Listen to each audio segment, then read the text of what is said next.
regular business meeting of the East EBMUD Board of Directors. Due to the COVID-19 pandemic and in an effort to effectively and safely continue the essential critical business of East EBMUD, this public meeting will be conducted pursuant to California Executive Order N2920, which suspends certain requirements of the Brown Act and allows board members and the public. You're Is mute. my mic on? Oh. Yeah. Could you really not hear me? Okay. I've never been told I couldn't be heard. Pursuant to California Executive Order N2120, which suspends certain requirements of the Ralph Brown Act and allows board members and the public to participate telephonically while social distancing requirements are in effect. The East EBMUD Board understands the importance of public participation in our proceedings and appreciates everyone's patience and cooperation as we conduct this meeting using the new process, and would also say thank you for allowing us the extra time that we needed in closed session. Thank you for your patience. There are or I should say the Finance Administration Committee did meet earlier today by telephone, and that report will come out under item 12. We will have now roll call, and due to the pandemic, a number of our board members are participating by telephone. That includes Director Coleman, Director Katz, Director Doug Linney, Director Lisa McIntosh, and William Patterson, Director Patterson, are all going to be participating via teleconference. Could you do roll call now, Madam Secretary? Directors Coleman, Present. Katz, Present. Linney, Here. McIntosh, Director McIntosh, Director Mellon, Present. Director Patterson, Present. President Young. I am here. Did you get a yes from Director didn't. McIntosh? Not yet. Are you on mute, Lisa? We didn't hear you. You hear me? We can hear you now. Okay. I'm here. Thank you. Let's stand for the Pledge of Allegiance. I pledge allegiance to the flag of the United States of America and to the republic for which it stands, one nation, under God, indivisible, with liberty and justice for all. Liberty and justice for all. Okay. There are no announcements from closed session. We will first take, so we have some special arrangements for public comment.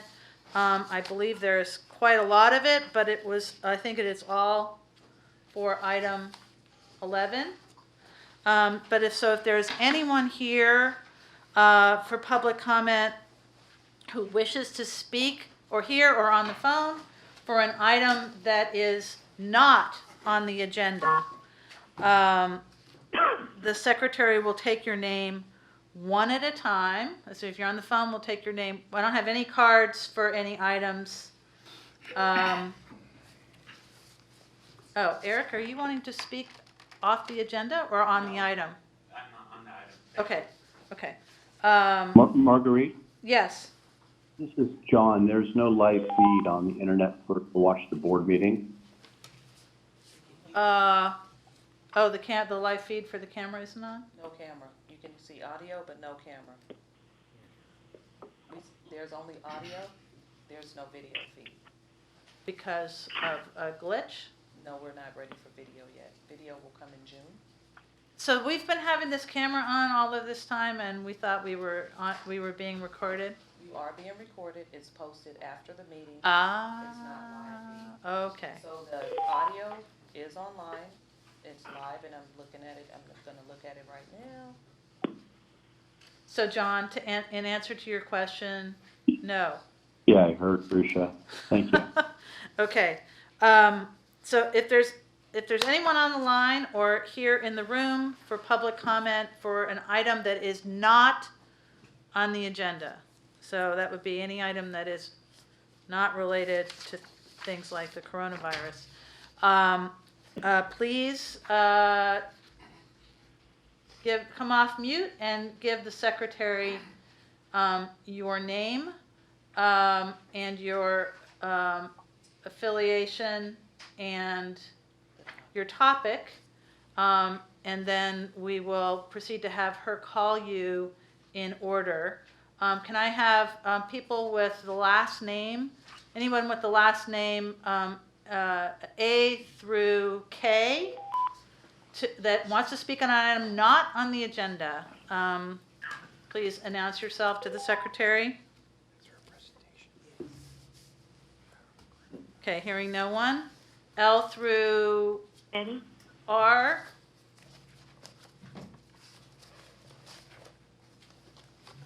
Okay, S through the end of the alphabet. Okay, so we have no one on public comment for items that are not on the agenda. An item before. Oh! It wasn't highlighted. We do have an award from the National Association of Clean Water Agencies. Alex? All right. Thank you, President Young. And this is a little different. Normally what we would do is we would have the employees present, and we would be handing them the award.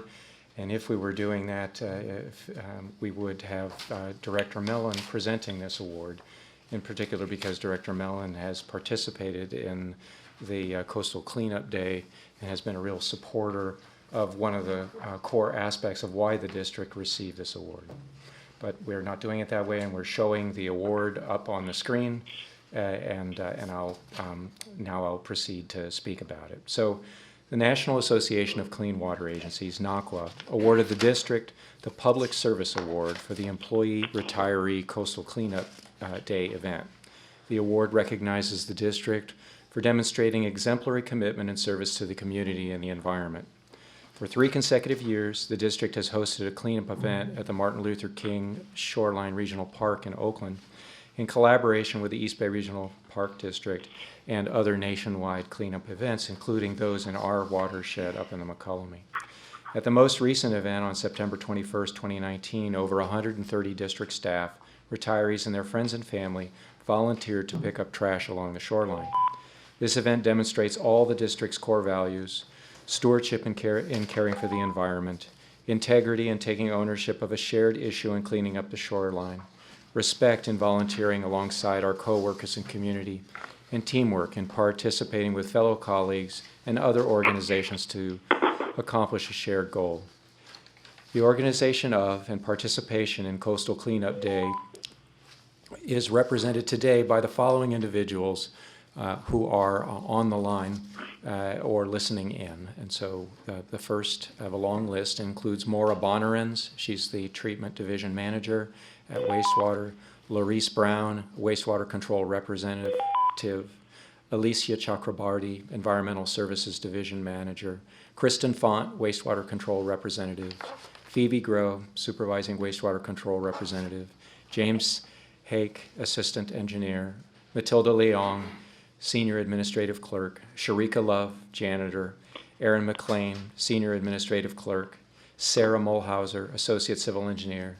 Danny Pham, Senior Software Engineer. Stella Tan, Associate Civil Engineer. Jenny Tran, Associate Civil Engineer. Bonnie Yee, Administrative Assistant, and Daryl Yee, Associate Electrical Engineer. Please join me in congratulating the staff that supported this event, all the district employees, including board members, retirees, and their families that participated towards getting this job well done and obtaining recognition for the district. Thank you very much.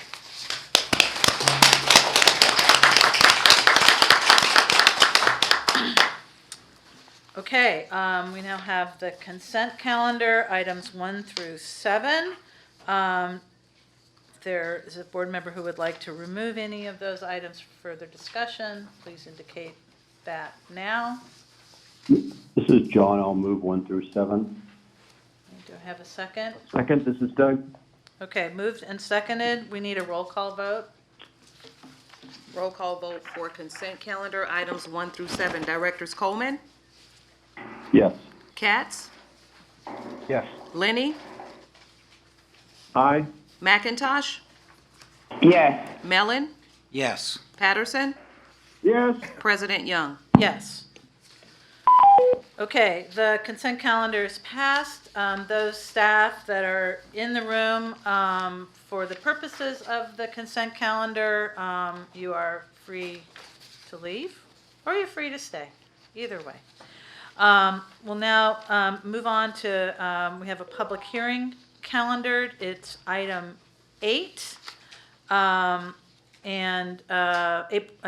sorry, 8.1, which is to conduct a public hearing to receive comments from anyone, representatives from Burlington Northern Santa Fe Railway and Union Pacific Railroad Company on a resolution of necessity for eminent domain proceedings to acquire property rights for the property adjacent to 2430 Willow Street in Oakland, the site of our new Central Area Service Center.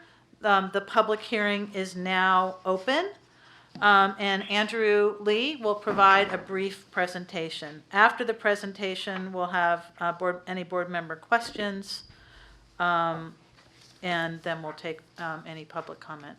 Well, good afternoon, board members. I hope everyone's doing well. I do have a very brief presentation prepared for this public hearing. So as you were, for over a year now, the district has been trying to acquire a small piece of railroad property in the West Oakland area to support the development of a new service center for the district. So as the board may recall, the district purchased the Willow Street property as the new site of the service center about a year ago. And our purchase was based on an understanding the railroad property is also for sale from previous conversations with the owners. That sliver of property that you can see in the map that's highlighted in red is owned jointly by Union Pacific and BNSF. The district and the railroads have negotiated a purchase agreement about a year ago, but they both since then opted not to follow through after that lengthy process. And after receiving the district's intent of condemnation a few weeks ago, the party, we engaged in negotiations. So at this time, an agreement was reached with Union Pacific, but not with BNSF. So unfortunately, the district cannot develop the Willow Street site without acquiring the property rights from both entities, and therefore condemnation for the remaining 50% of that property right is the only alternative we can move forward with. In order to initiate eminent domain actions, the district will first have to conduct a public hearing to allow the property owners to address the board, which is what we're doing right now. And the board will be asked to adopt a resolution of necessity. And in order to adopt the resolution, the board have to make 4 findings. Number 1 is the project is necessary. The property right to support the project is also necessary. And the project will accomplish the least private injury and most public good. And that offer of just compensation has been made to the property owners, and I will go through each one of those in a little bit more detail. So the new service center, it is absolutely essential to support the district's plan and the plan of work in Oakland, Berkeley, Emeryville, and other nearby cities. Without the railroad property, it would significantly reduce the overall usable area of the project site. It would also impact the layout of the office building as well as the material storage area supporting that development. And because the Willow property is a long and narrow parcel, as you can see on that map, and if we're unable to acquire the railroad property to accommodate some of the parking and also storage, it would create a access issue, and it would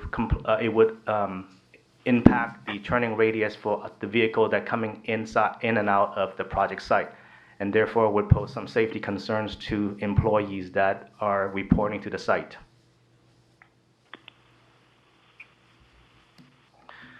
The property is also essential, obviously, to accommodate the development of the project and to accommodate the most effective use of features that is already there, such as loading dock and some cover storage area.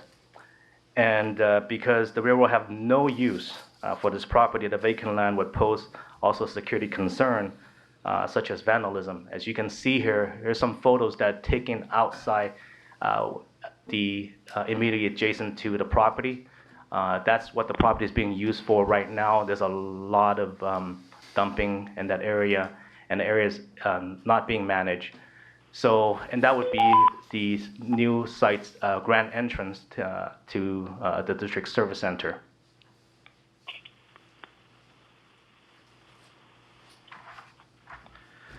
So acquiring the railroad would not injure the property owner's interest. In opposite, there will be tremendous benefit to the district's customers by incorporating a railroad property to the district's development for a fully functional service center. The service center would allow the district to respond to planned and unplanned work faster, a place to store our equipment and material in support of this planned and unplanned activities. And currently, that property, as I mentioned earlier, as you can see in the picture, is vacant, unused, and undeveloped. And therefore, there's no impact on the railroad operations. And in fact, there's no railroad tracks in front of that property or behind that property. And finally, offer of just compensation was made to both railroad, and Union Pacific has agreed to the sale for their half of the interest. But the district and BNSF has not reached an agreement, and the compensation was made based on an independent appraisal. So today, staff is requesting the board to adopt a resolution of necessity authorizing the general counsel to file eminent domain actions to acquire the remaining 50% interest from BNSF. Questions? Okay, are there any questions from the board? This is Doug. I just wanted to report that the planning committee considered this matter in its last meeting, and that we supported moving forward. Okay. Any I other would questions? move the item We have a 1 and few, 2. Bill, we have a few steps to go through this as a public hearing, so just hold tight. Oh, When it's okay. time for a motion, I will call on you first, okay? Okay, are there any representatives from Burlington Northern Santa Fe Railway or Union Pacific Railroad Company here or on the phone to address the board and provide any comments? Is there anyone in the audience? Seeing none. Is there anyone on the phone from those companies?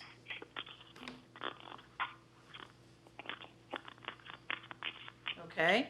Are there any other interested persons in the audience or on the phone who wish to address the board on this matter? Okay. Then I believe we are ready. I'm ready to ask for a motion, Director Patterson. I so move. Items 1 and 2. Do we, Second. I think we can do that. Yeah. I think I need to read the description first before we can vote on the second one. Let's just vote on the first one. Roll call. What? Close the public hearing. Oh, okay, I'm sorry. We need to close the public hearing. We need a roll call vote to close the public hearing. Thank you. Well, actually, I need a motion to close the hearing. Director Patterson, do you want to make a motion to close the hearing? Yes, I so move. Okay, Close the public hearing. okay. And a second? I'll second that. Okay, Director Linney seconded Doug. the motion to close the public hearing. Roll call vote to close the public hearing. Directors Coleman, Yes. Katz, Yes. Lenny, Yes. McIntosh,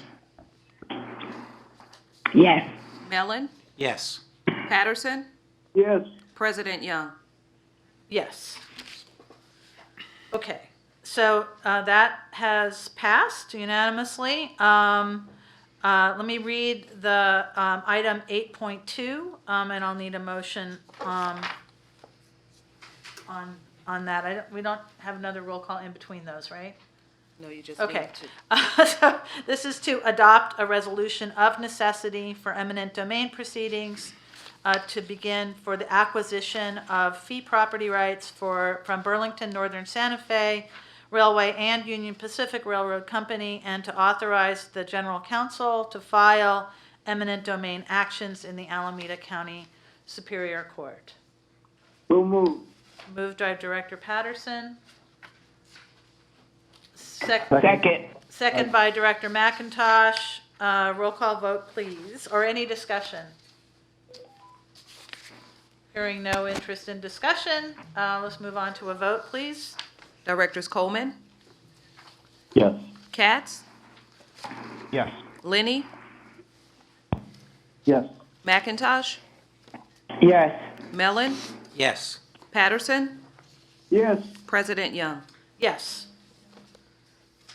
Okay, we will now move on to determination and discussion. And our first item is to authorize actions related to employee salary ranges, salaries, and wage rates, which I thought might have some positive comments, but I guess not. And pursuant to Section 54953C3 of the Government Code, the Board of Directors provides this oral report prior to taking action on the salary schedule, and compensation paid in the form of fringe benefits paid to the members of the senior management team listed below, including the general manager and the general counsel. In accordance with the employment agreements with the general manager and the general counsel, the board may authorize the same general salary increases and benefits to the general manager and the general counsel as that granted to district employees at the department director level. As such, it is recommended that the general manager and general counsel each receive a 3% increase in their annual salary, commensurate with the 3% increase being granted all district employees in this action, effective April 13th, 2020. The 3% increase consists of cost of living increase of 2.5% based on the Consumer Price Index, and an additional 0.5% enhancement. Additionally, it is recommended that the following members of the senior management team also be granted a 3% increase in their current annual salary, commensurate with the increase being granted to all district employees in this action, effective April 13th, 2020. That would include the Secretary of the District, the Manager of Customer and Community Services, the Director of Engineering and Construction, the Director of Finance, the Manager of Human Resources, the Director of Operations and Maintenance, Director of Wastewater, Director of Water and Natural Resources, Special Assistant 4 for Legislative Affairs, and Special Assistant 4 for Public Affairs, and the current salaries are contained in the salary schedule authorized by the board and on file with the Secretary of the District. And that is item 9B. Actually, item 9A is approve the implementation of the fourth year general salary increase of 3% in accordance with the 2017 to 21 Memoranda of Understanding between the district and AFSCME Locals 2019 and 444, IUOE Local 39, and IFPTE Local 21. Okay. Do I have a motion for item 9, which includes 9A I move the and item. B? Okay. Second. Moved by Director Patterson, seconded by Director McIntosh. Is there any discussion on the item? Any public comment on the item? Didn't get any cards for public comment on this item. Then we are ready for a roll call vote. Roll call. Directors Coleman, Yes. Katz, Yes. Lenny, Yes. McIntosh, Yes. Mellon, Yes. Patterson, Yes. President Young. Yes. Okay, we'll move on to item 10. And do we have a presentation on this? Yep. So, President Young, board members, what we were proposing to do is to bring item 11 under the general first, manager's report, the coronavirus update, provide that in advance to provide context. And so we'd like to invite Director of Operation and Maintenance Clifford Chan to come up, and then we'll have additional staff participating in the presentation on certain topic areas. And then we will take public comment on that item, of which we have many, plus people on the phone. And then board discussion on that item. There's not an action item on that action. The action item will be item 10. If I have that right. Like I said, not a regular meeting. Okay. A PDF. It's a PDF, yes. So you just scroll. Well, good afternoon, President Young, members of the board. A lot has changed since the board meeting on March 10th. In fact, things are changing, it seems, day by day, maybe even hour by hour. And this is truly affecting everyone. Personally, my kids are out of school. My wife works in a critical sector, and she comes home very concerned. Last night, I think I spent an hour talking to her about this. I think we all know that a lot of our employees are anxious and angry. What I'm confident in is that we can work together. In fact, we're going to have to work together to get through this event. We're adjusting to the changing information, and I know everyone's doing their best to figure out a path forward. And we'll continue to move forward, and we will adjust. So just for those on the phone, I moved to the second slide that has the maps. So the numbers are constantly changing, and this really illustrates why this is such a serious problem. If you look worldwide, yesterday on the World Health Organization site, we had 332,930 confirmed cases of COVID-19. The day before, it was at 292,000. And just compare this on March 9th or March 10th when I reported to the board, we were at 105,000 worldwide.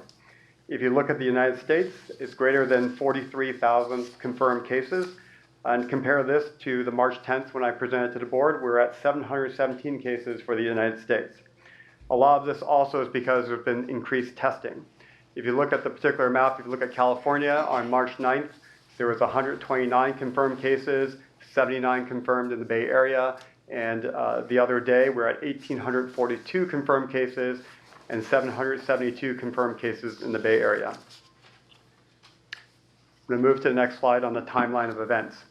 So if you look at the timeline of events, you'll see blue dots and orange dots. The blue dots represent actions the EastBayMUD has taken, and the orange dots represent actions that have been taken outside of EastBayMUD.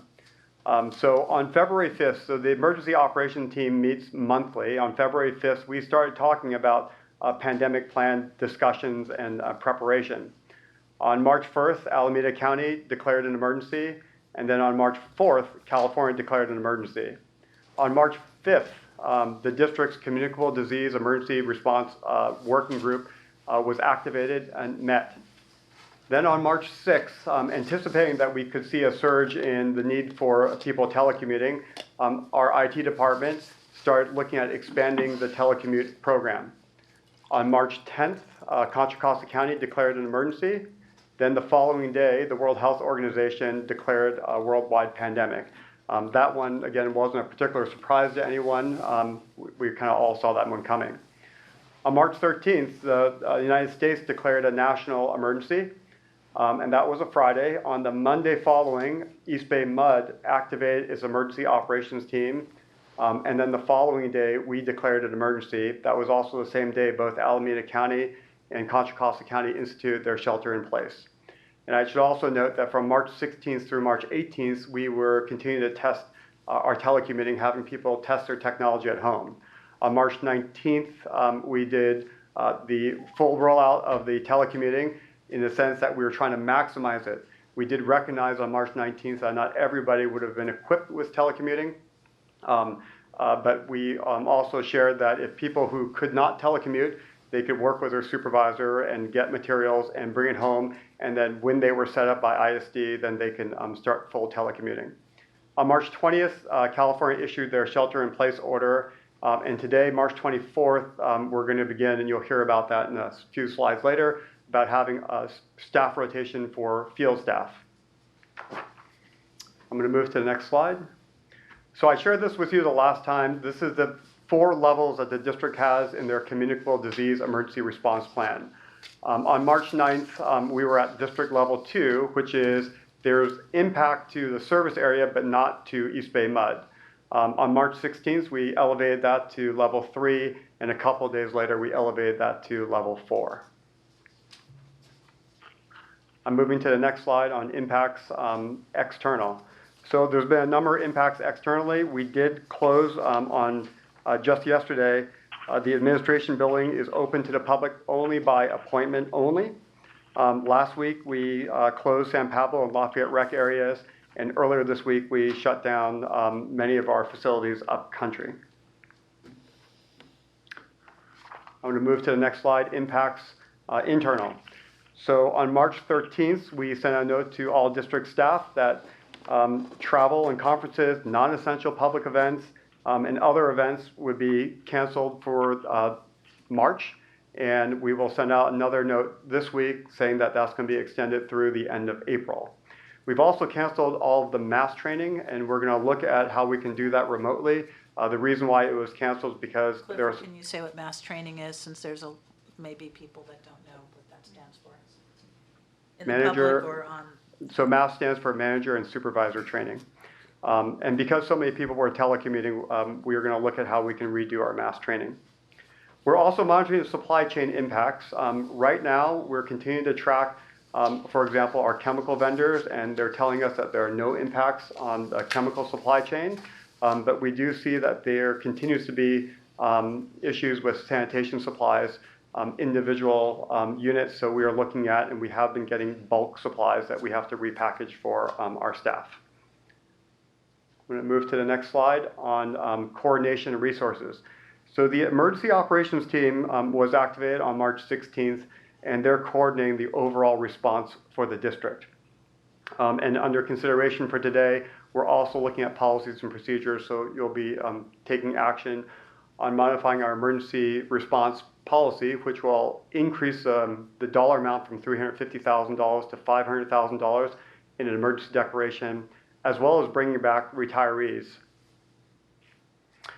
Communication is another thing that the emergency operations team is working on, and we're developing messages and sending out messages every day. The other thing I think that's pretty clear, and what we've been hearing, is that those messages and the communication needs to improve, and we're going to continue to work on that one. As far as parking, we also heard that people coming to this building are concerned about taking public transportation. So we got 30 additional parking spots in the building next door, and we're also going to evaluate our parking in B2 and B3 because there are so many people who are telecommuting. There's probably more open spaces in B2 and B3. I'm going to move to the next slide on customer water service. So we suspended water service shutoffs due to non-payment that was effective March 12th. We also went back and started restoring water service for services shut off due to non-payment. And we went back to January 2020, and there were 500 services that were shut off since January for non-payment. On the slide, it says 76 services remaining. Andrew Lee just informed me today we're down to around 50. For those remaining 50, they've sent letters and made phone calls, and field staff will do checks to see what the status is on those remaining services. I'm moving to the next slide on customer water service. In addition, we're issuing payment plans and extensions. Since March 12th, we've issued about 1,000 payment plans for the customers. We're also waiving late fees and waiving field service charges related to COVID-19. Can I stop you for a second? Yes. I just want to, Andrew, the customer service staff, everybody involved in reconnecting people, that is amazing. And I don't know why I'm choking up about this, but There was a lot of public pressure. We were already trying to do the right thing, and I just think you took the absolute high road, and there's going to be consequences at the end of the day. Figuring out how to sort of get back and maybe some opportunities. But I just want to say really thank you, and thank you to everybody, Latrice, everybody on the customer service team. Thank you, Latrice. Continue. I'm going to move to the next slide on shelter-in-place guidelines. So I think everybody knows this, but the purpose of the shelter-in-place place guidelines is really to flatten the curve so we don't overwhelm the medical system. A lot of that is really to stop community spread. Sheltering in place for those who may be infected, sheltering in place will let those people who are infected show the symptoms so they can be tested and isolated, again, to slow down that community spread. Alameda and Contra Costa County order does exclude work necessary for operations and maintenance of essential infrastructure, as well as essential activity, which includes work at essential businesses. We're going to move to the next slide. California's shelter-in-place order also excludes employees who work in 16 critical infrastructure sectors, and those sectors are listed in the Cybersecurity and Infrastructure Agency report, and water and wastewater is included in those sectors. I should also mention that we support some of those other sectors within those 16. Both the orders from the counties as well as the state excludes work on public works construction as well as housing construction. And just the district also did send letters to vendors who support our operations in case they would get questioned on why they are still in business. They had a letter from EBMUD to indicate that they are supporting our essential work. I'm going to move to the next slide. So as far as district actions and mitigation measures, we've done quite a bit, and we need to do more. The first one, we did do the telecommuting, as well as conducting remote meetings. The remote meetings is being done through a fairly quick rollout of Microsoft Teams, and that can be used not just by office staff, but also by field staff. We're also trying to geographically separate our staff. So as an example, with the maintenance staff, you have an east and a west. You have Pardee, you have the wastewater treatment plant. So certain staff and certain classifications can be separated. Within the particular areas, we also look at physical separation. So I know on the wastewater side, they're doing staggered shifts, so day, swing, and grave shifts. On the DMC side, they're staggering the start times of staff showing up at the yards. At the wastewater treatment plant, they're setting up trailers for the operators to separate the operators. We've also communicated to our staff that there was concern about riding in vehicles together. And we told people that they can take separate vehicles, as well as looking at increasing take-home vehicles. Earlier this week, or just the other day, we also talked to staff if they did not have vehicles of their own, their personal vehicles. We do have pool cars, and if pool cars are not available, that we could rent a car for them. And then you'll hear in a slide or two where we're talking about doing a field staff rotation and reduce maintenance activities to be able to send more staff home. We're working on increased cleaning procedures at all of our facilities, as well as providing sanitation supplies for field and office staff. This was also a discussion that we had at the EOT and yesterday and the week before, or the weekend before, about field staff being concerned that they don't have adequate sanitation supplies. So we discussed this at the emergency operations team meeting yesterday, that if field staff do not feel like they have adequate sanitation supplies, that they can bring it up to their supervisor, but in the interim, until that's being addressed, they could stand down and not do that work because we don't want to put them in that situation. I'm also going to say that we say all this stuff because we have these discussions at the emergency operations team, and what we do recognize, and I'm going to repeat this consistently, is that the communication needs to be improved because it's pretty clear to me and others that this message is not getting down to staff, and we do need to do a better job with that level of communication. And as well as sending out more information and education for our employees. They've been asking for, and they'd like to see more information, and we're going to work on that as well. I'm moving to the next slide on telecommuting. Just to give you a sense of the numbers on the telecommuting, again, that preparation began on March 6th. We were testing from March 16th to 18th, and implementation, full implementation started on March 19th. 625 laptops have been issued. 500 employees can connect through VPN, so virtual private networks. 775 employees connected to Microsoft Teams. Just yesterday, we had 1,040, so a little more than half the organization connecting remotely. I know this says 30 to 50 employees are added each day. Anna Levine shared with me that although it says 225 remaining, we're down to 114. And everyone that put in a request last week, those work orders have been completed, so they're just dealing with new work orders that were issued or requested this week. I'm going to move to the next slide on example of field activities to continue. So as we talk about what that field rotation would look like, these are activities that we are going to continue. We clearly have to continue our water and wastewater operations at all of our plants and for the distribution system. We have to work on corrective maintenance. In particular, we have to work on our leak repairs. We do have required preventative maintenance, so these sometimes are regulatorily required maintenance, for example, instrument calibration. We're going to continue with pipeline and applicant work, but applicant work specific to housing construction. You'll hear later that on the pipeline, we're going to talk about some reduced pipelines, so we will be rotating some pipeline staff out. We also have to continue water quality sampling and regulatory reporting and vegetation management. We do know the wildfire season is just around the corner, and we have to continue that work. And there's a lot of other support functions that are necessary to make sure that all this work continues. Moving to the next slide on field staff rotation. This is just an example of some of the staff that will be rotated out. But we are going to do a 2-week rotation, and we feel 2 weeks is appropriate because that's the amount of time it could take for any symptoms to manifest themselves. So when we rotate staff out, we're looking at a 2-week rotation.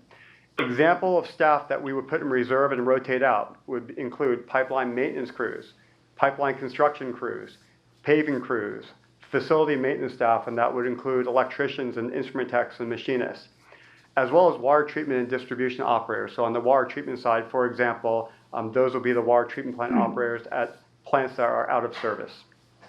I'm going to move to the next slide of examples of reduced field activity. So when we do put people on rotation, there is going to be certain work that's not going to get done.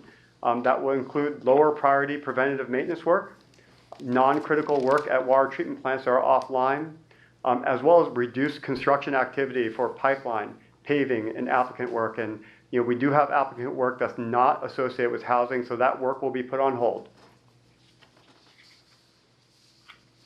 I'm going to move to the next slide about critical business functions. So as we look at our planning for various scenarios, if we do have issues with staffing and absenteeism, we're looking at water treatment plant operations, distribution operations, wastewater treatment plant operations, district laboratory analyses, high priority corrective work, again, leaks, regulatory required sampling, maintenance and reporting, payroll benefits and remittance, as well as some core IT functions, for example, maintaining our network and maintaining security. I'm going to move to the next slide on our examples for mitigation and contingency plans. So as far as leak repairs, and these are just 2 examples, so things that we're doing both to mitigate and have contingencies is we do have geographic isolation of our service yards. At the yards, we're putting in place and have put in place physical distancing of the staff. If we need to and the yards are heavily affected or impacted, we have our pipeline construction staff that could help out. As well as we still have our mutual assistance agreements with the Los Angeles Department of Water and Power and Las Vegas Valley Water District.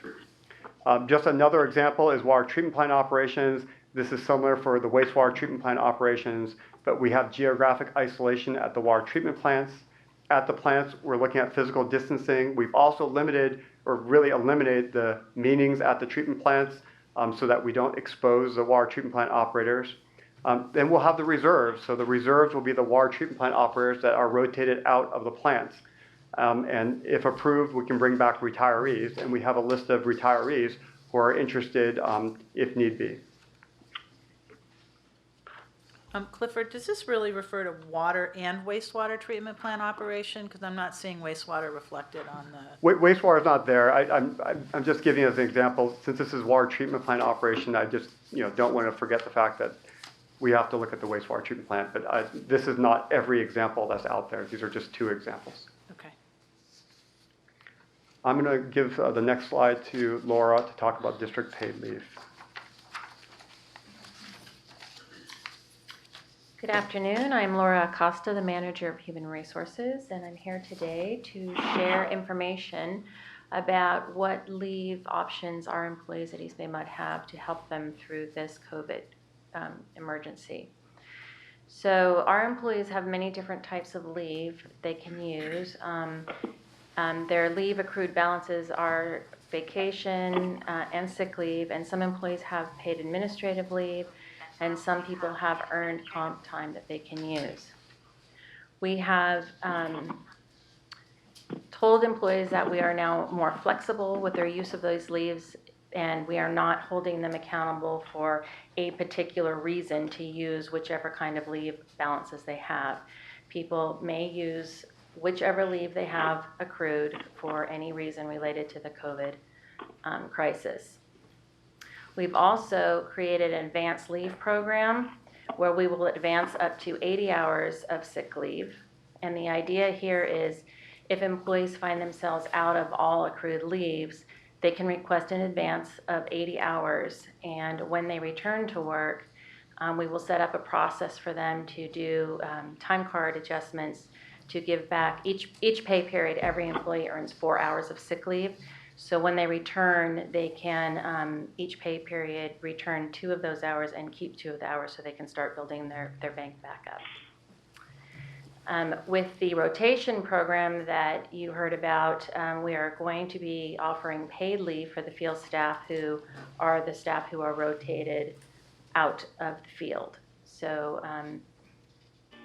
that's a new program. And then we also have the Family First Act. Now, this is a really complicated change that we're still trying to digest, but very broadly speaking, the Family Medical Leave Act was expanded. And the expansion is to help families who find themselves in a situation where they cannot work, telework, or come to work because of childcare concerns, because of school closures related to the COVID.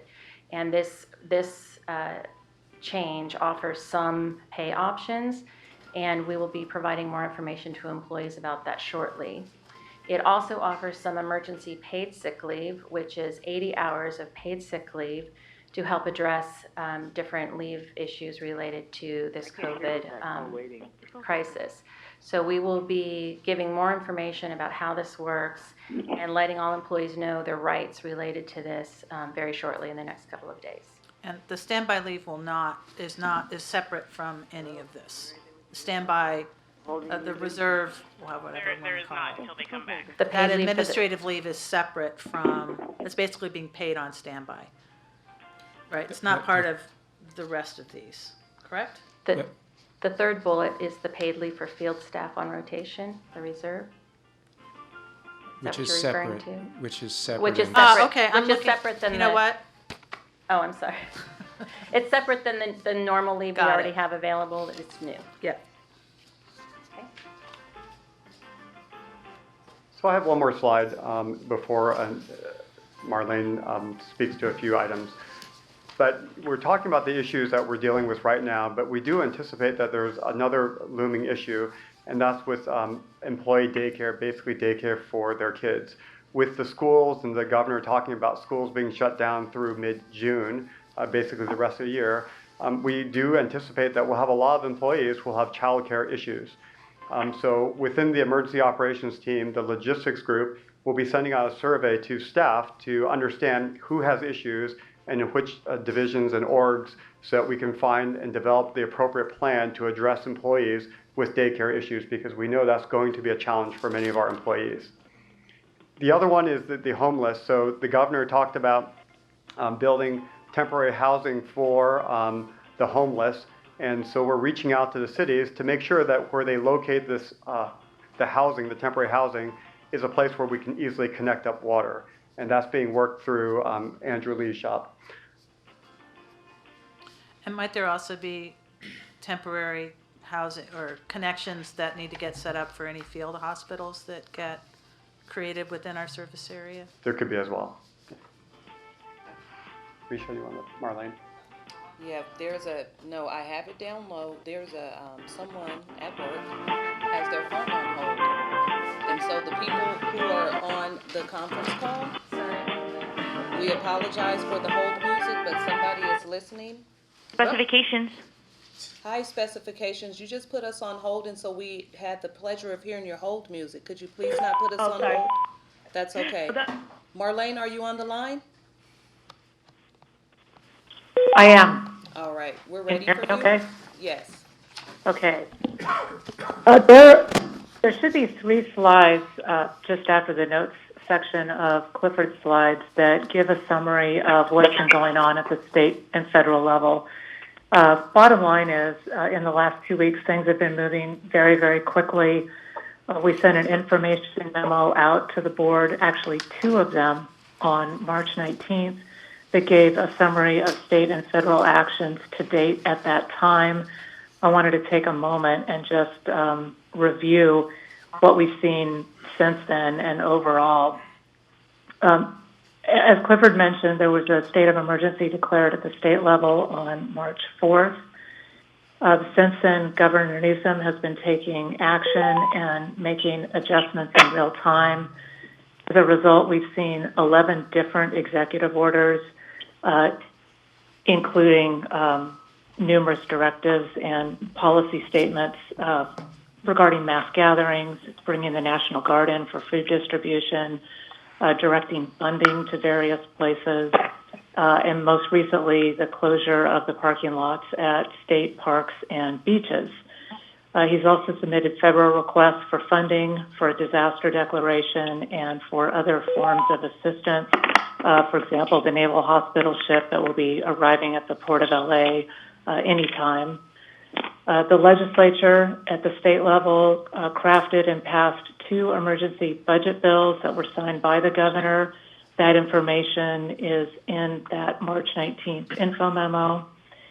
And the legislature is recessed until at least April 13th. The Capitol and all associated offices are closed.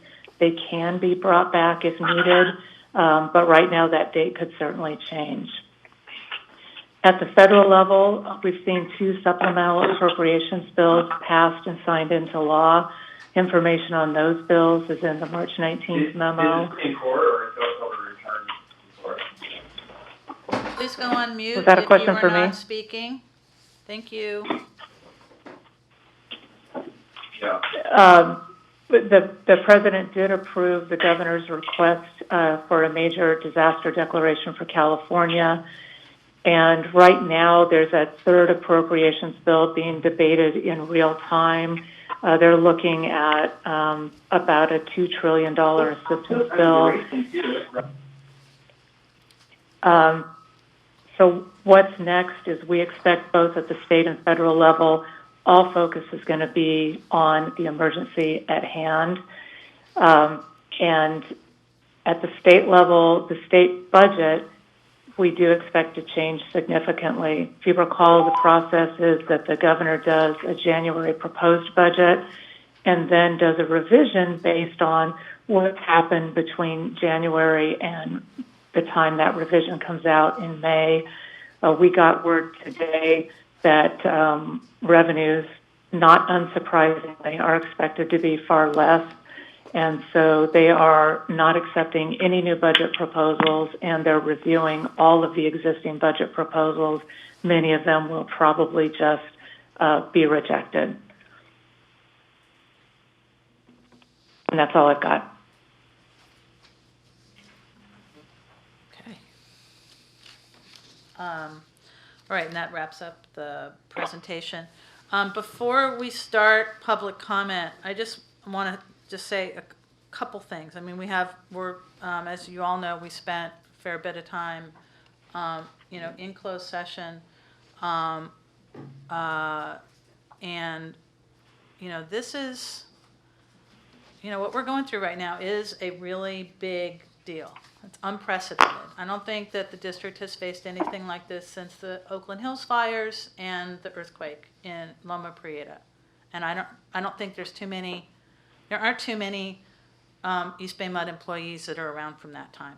There's a few, but for the vast majority, this predates any of our experience. And, PS, it was something that was like a planned emergency almost, right? We were able to really, really, really get prepared for this. And so what I want is that every single person in this room, every single person in our service area is dealing with an unprecedented amount of stress and anxiety and uncertainty. And as I'm sure Andrew has, or folks that are dealing with our customers face to face, and every supervisor, just give each other some grace.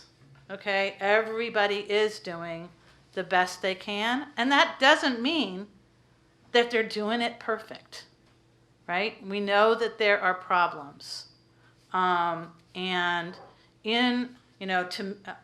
I've been watching way too many Governor Newsom videos the last couple of weeks, but to meet this moment and to respond in real time, we need all of us together giving each other the benefit of the doubt and the opportunity to realize our best intentions. And that doesn't mean that folks won't be angry or upset, and that you don't have a right to be angry or upset. And we know it's not perfect. And that we will,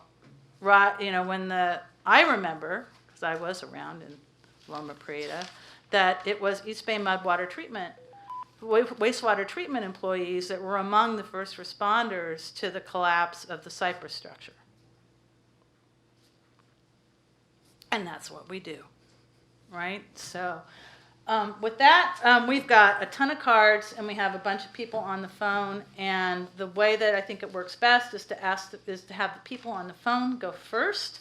What I will do is call up by segment of the alphabet and ask you to state your name and affiliation if you care to do so.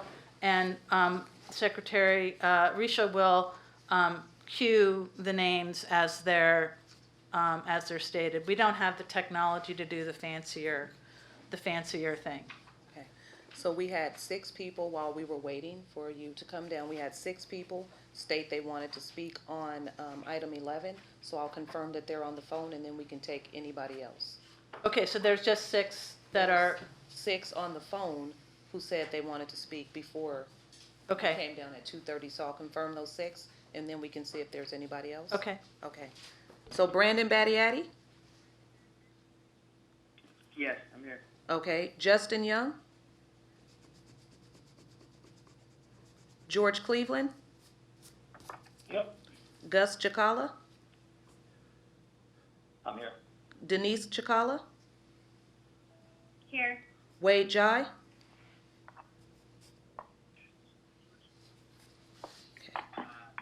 Is there anybody else on the phone who would like to speak under public comment for item number 11?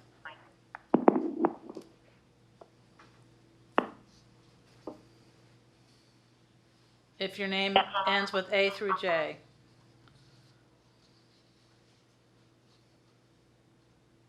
K to P.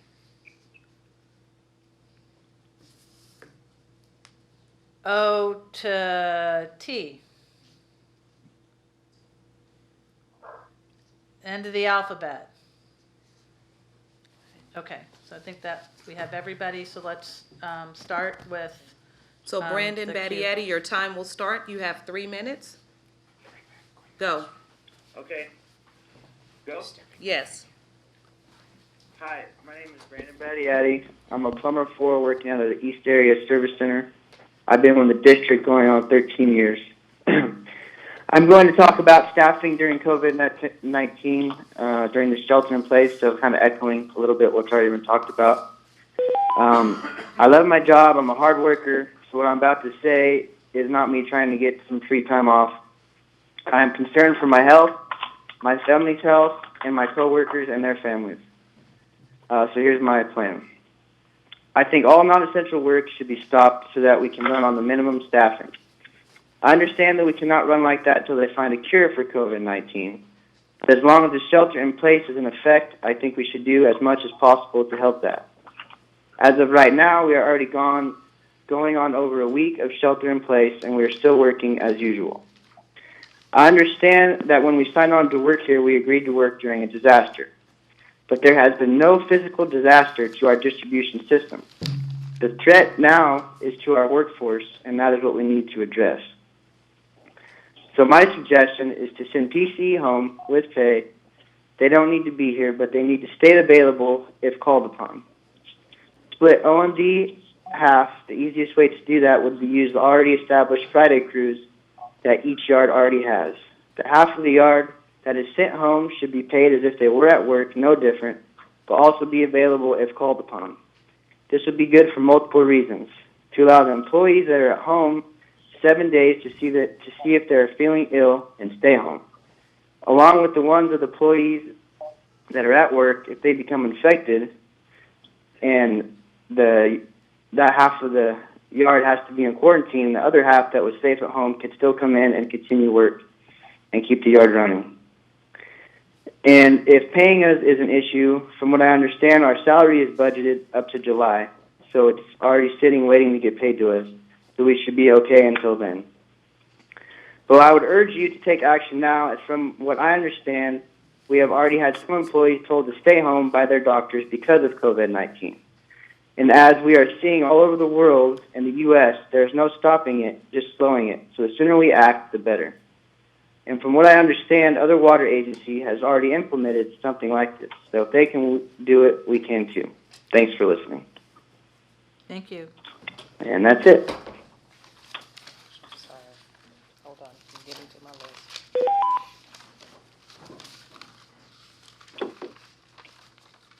Next, we have George Cleveland. How about Justin Young? Justin, you yep, didn't answer, so hold on, George. Justin, you'll go after George. Okay. Is that okay? That's okay. That's fine. All right, George, I'm going to... Fine with me. George, I'm starting your time now. Okay. Good afternoon, board members, President Young, General Manager Coate. My name is George Cleveland. I'm the Chief Steward for Asheville 2019. I have been a customer of East Bay Mud one way or another for almost 31 years. As of this Friday, the 27th, I will be a district employee for 25 years. My thing is, I call it my I don't understand manifesto. And I apologize if some of this contradicts what Laura and Clifford said as part of their presentation, because the hold music was drowning them out. I couldn't hear what they said. So if I'm contradicting something, I do apologize. But I don't understand why it's been so challenging for management to determine who are essential and who are not essential employees. I don't understand why it's been so difficult for management to provide as much telecommuting as possible for all eligible employees. I really don't understand why management denied accommodations to work from home to some of our local 2019 pregnant employees, or some of our local 2019 employees who had serious underlying health conditions, even with a doctor's note. I don't understand why I had to tell my members to instruct them to have the doctor write a note in language that essentially orders the district to accommodate the employees. I don't understand how an agency that prides itself on its safety record has not been following that mandate for its employees and, by extension, their families and the public as a whole. I don't understand why management believes it is appropriate to mention this time potential contracting out of any work. I don't understand how other agencies in the state, larger and smaller than us, are able to provide better and faster guidance for their employees. I don't understand how management actions really represent the district values that are so cherished by all. I do understand that we will remember this when folks come to us and say, hey, we'd like you to support us and we'd like you to give us money. And I do understand that if things don't improve, that we will remember this come contract negotiation time. And that's all I have to say. Thank you so much for your time. Thank you. Justin, are you there? I am here. Okay, your time is going to start now. Okay. Good afternoon, Board of Directors, General Manager Coate, and fellow civil defense workers. My name is Justin Young.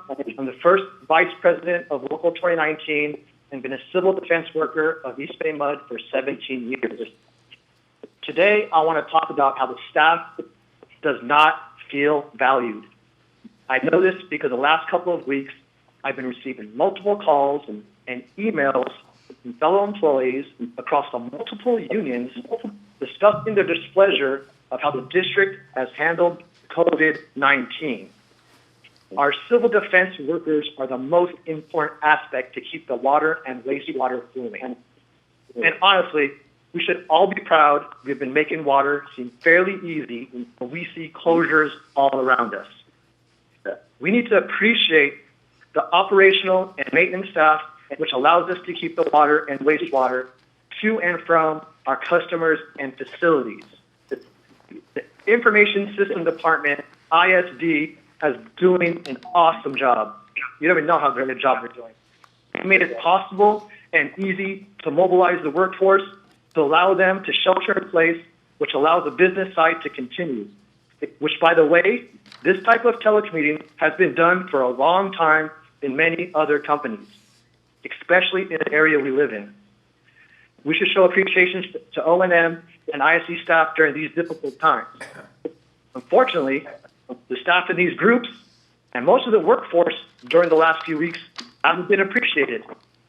To the Board of Directors, here are two things the civil defense workers need your help with during these unfamiliar times. One, right to telecommute. Workers had to struggle and are continuing to struggle for right to telecommute. Civil defense workers should be able to work in a safe environment. Two, right to paid administrative leave. Paid administrative leave for employees with COVID-19 and non-critical workers who cannot telecommunicate in accordance with shelter in place order. We look forward to hearing the update from HR in the upcoming days. The civil defense workers aren't being valued for the work they continue to do, and you need to hear this.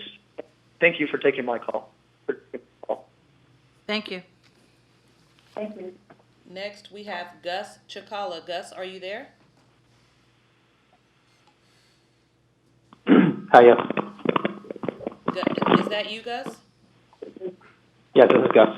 Okay, your time is going to start now. Okay, good afternoon, President Young, members of the board, and General Manager Coate. Hope you're all staying healthy and safe during this crisis. My name is Gus Chakala, and I've been an engineer for East Bay MUD going on 8 years. I gave some prepared comments prior to the closed session this morning, but feel the need to address the board again, since many of our members were not able to stay on the call and provide feedback, since it kind of went late. Also, I want to address a couple of the points that were brought up in the presentation.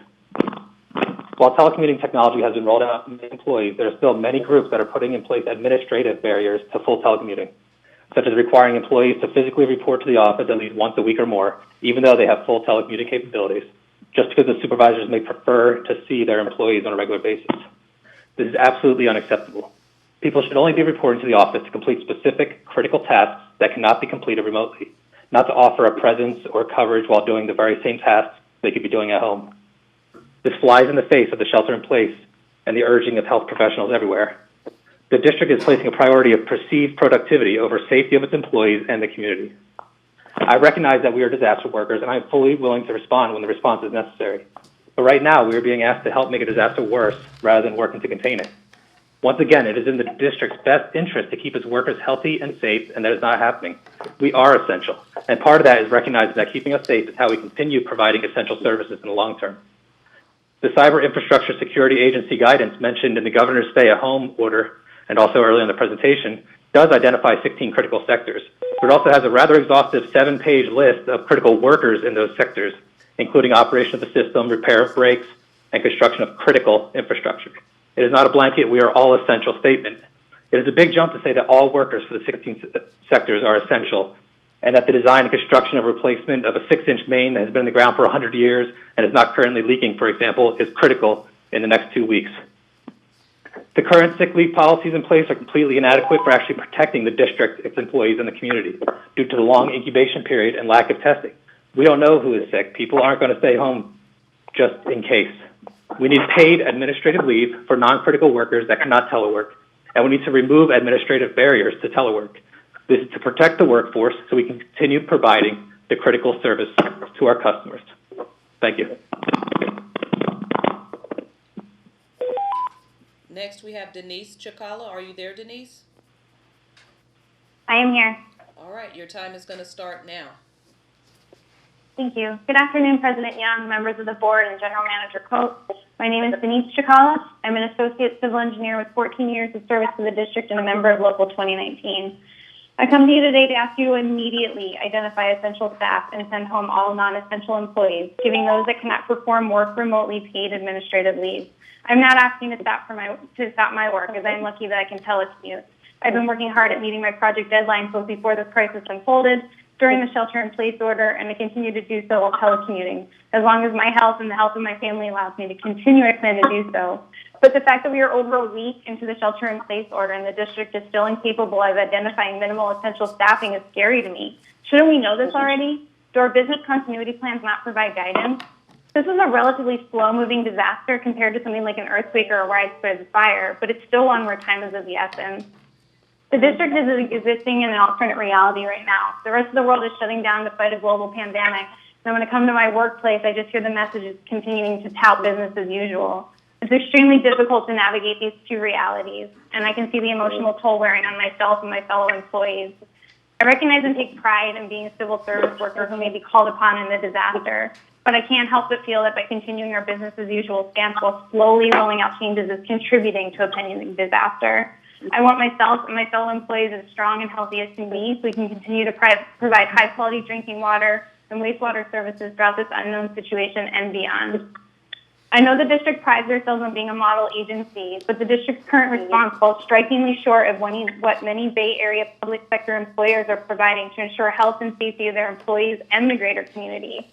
You can look to the union's letter sent to Mr. Coate yesterday if you're looking for examples to follow. So please follow the example of these agencies who have taken the step to send home non-essential employees with state administrative leave code. This is the first time I'm speaking to the board in this manner, and it's not comfortable for me to do so, but I want to be on the right side of history in fighting this pandemic together, and I hope you'll join me. Thank you for your time. Thank you. Thank you. Last, we have Wade Jai. Wade, are you there?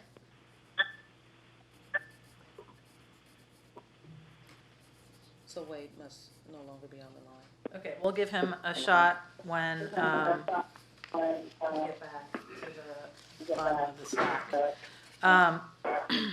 It looks like you've ordered these, is that correct? That's just how I was getting. Okay. Eric's going to go first, and then everybody after that.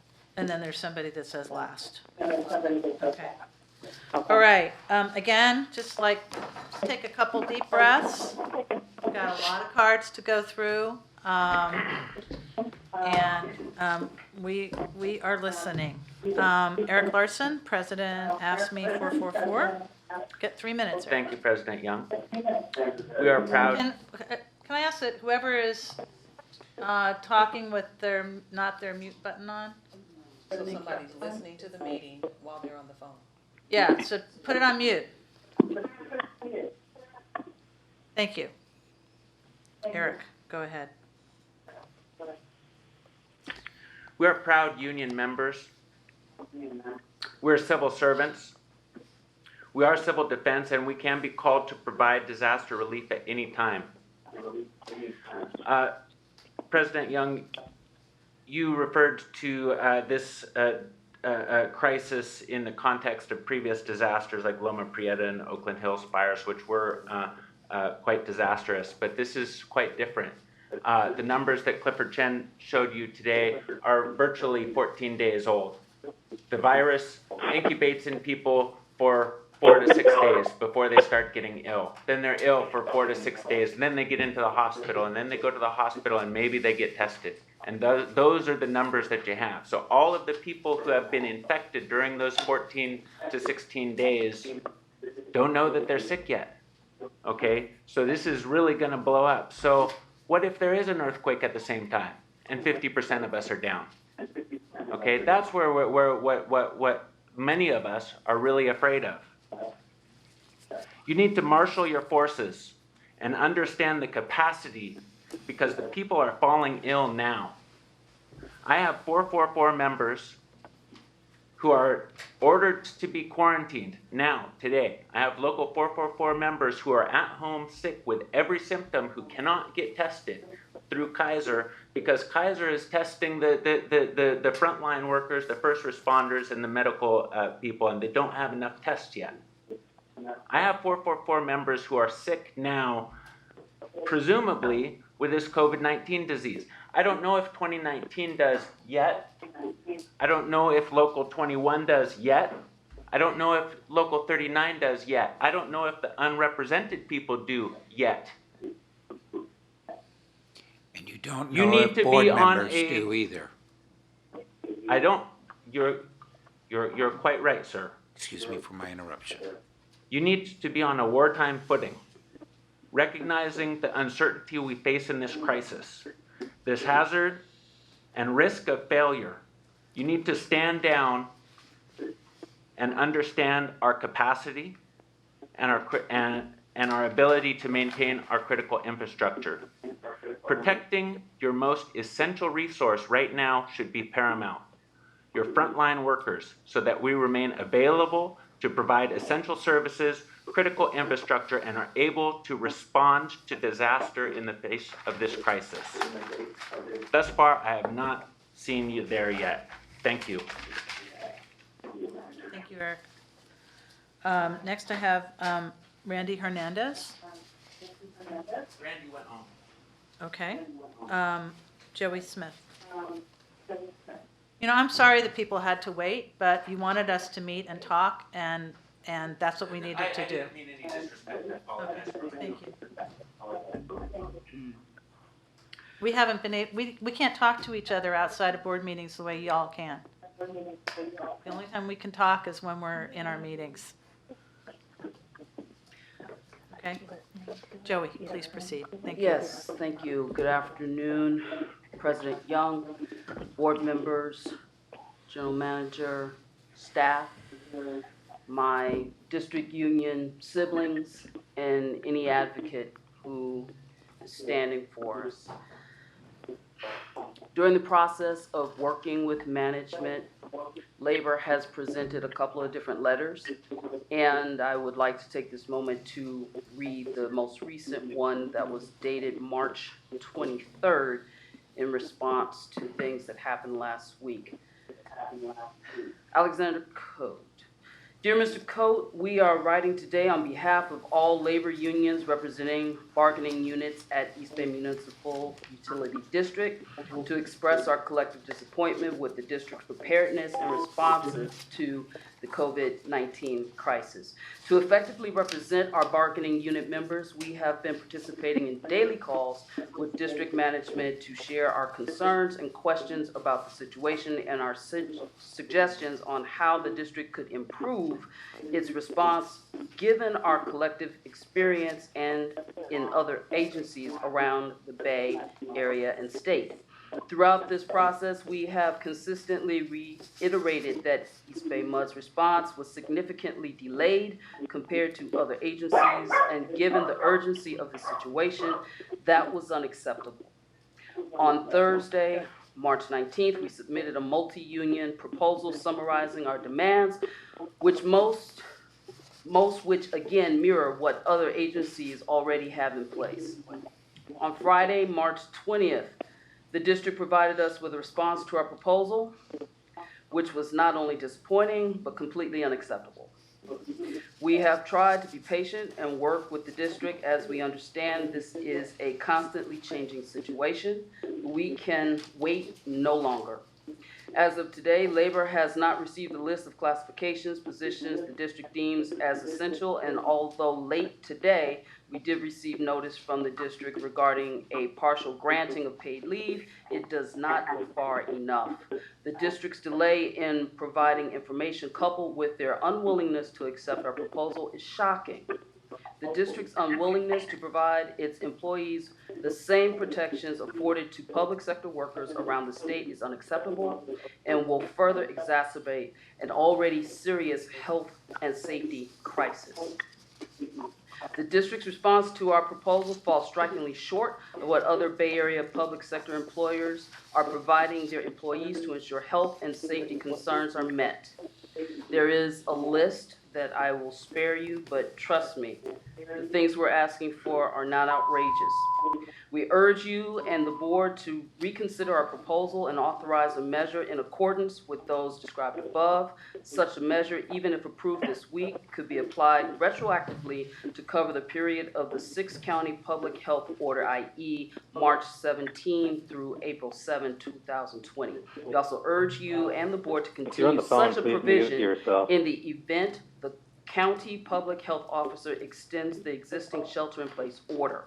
East Bay MUD owes its employees the assurance that all measures are in place to protect their health and safety and that of the public. We again urge you to follow the example of other agencies and adopt comparable measures immediately. Thank you. Thank you. Okay, there's no, oh, there's the name. Tony Martin? Participant lines muted.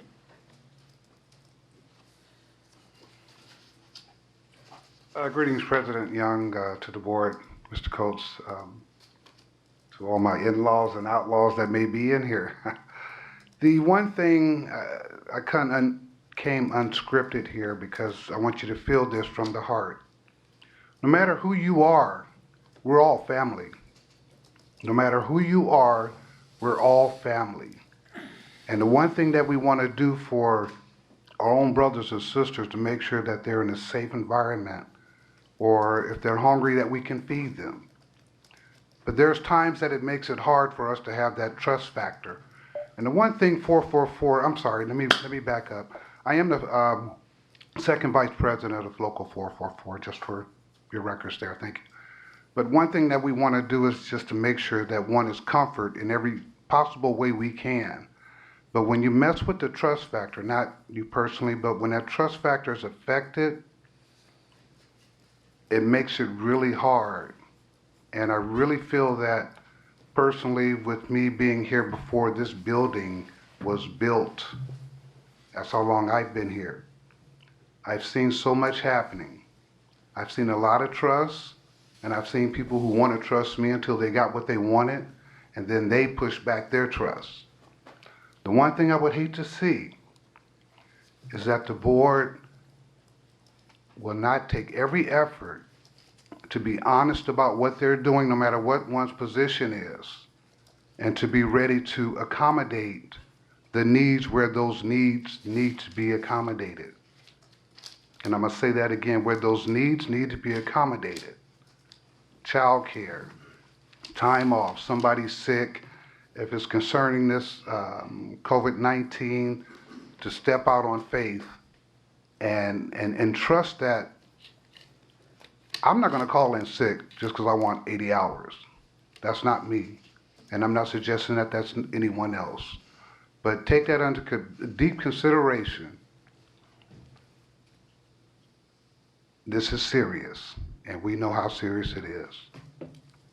Thank you. Thank you. Next up, I have Eddie Chung.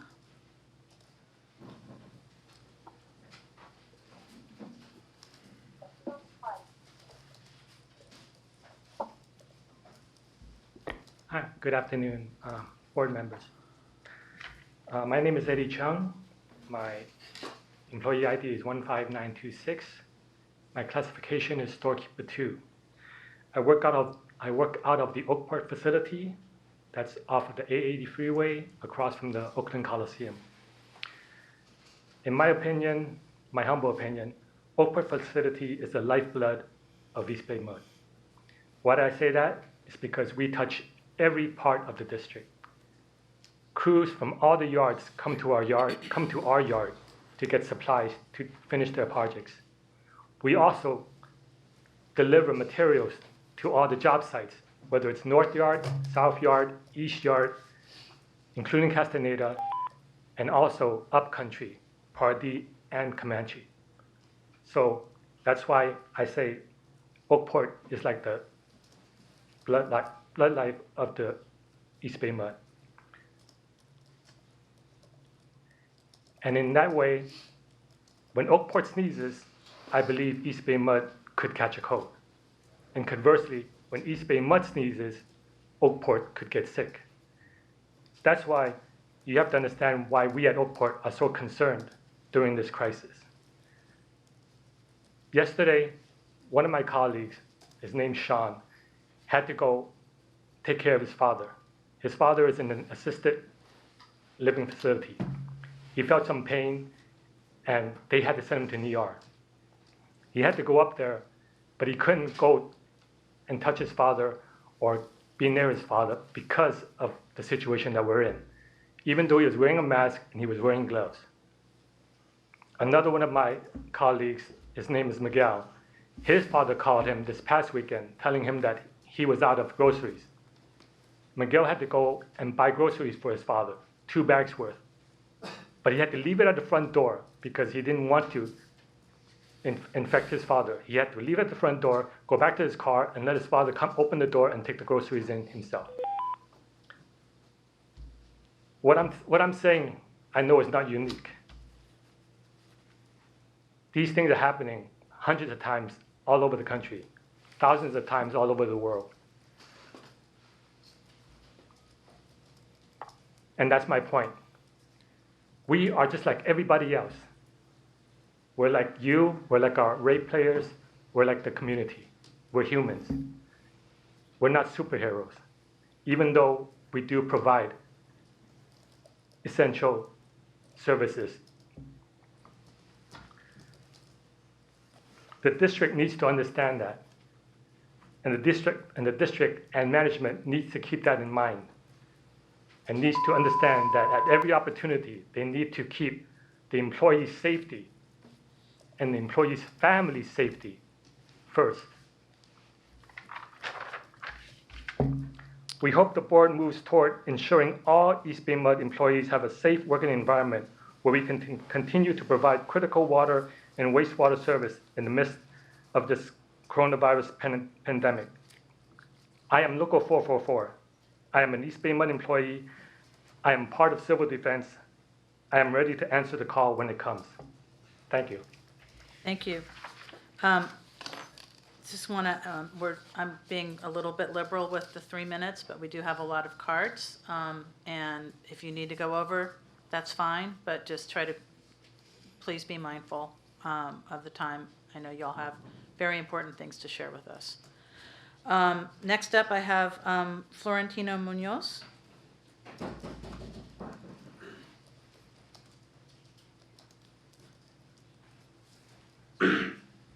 Good afternoon, Board President, General Manager, the rest of the board, and everybody else here.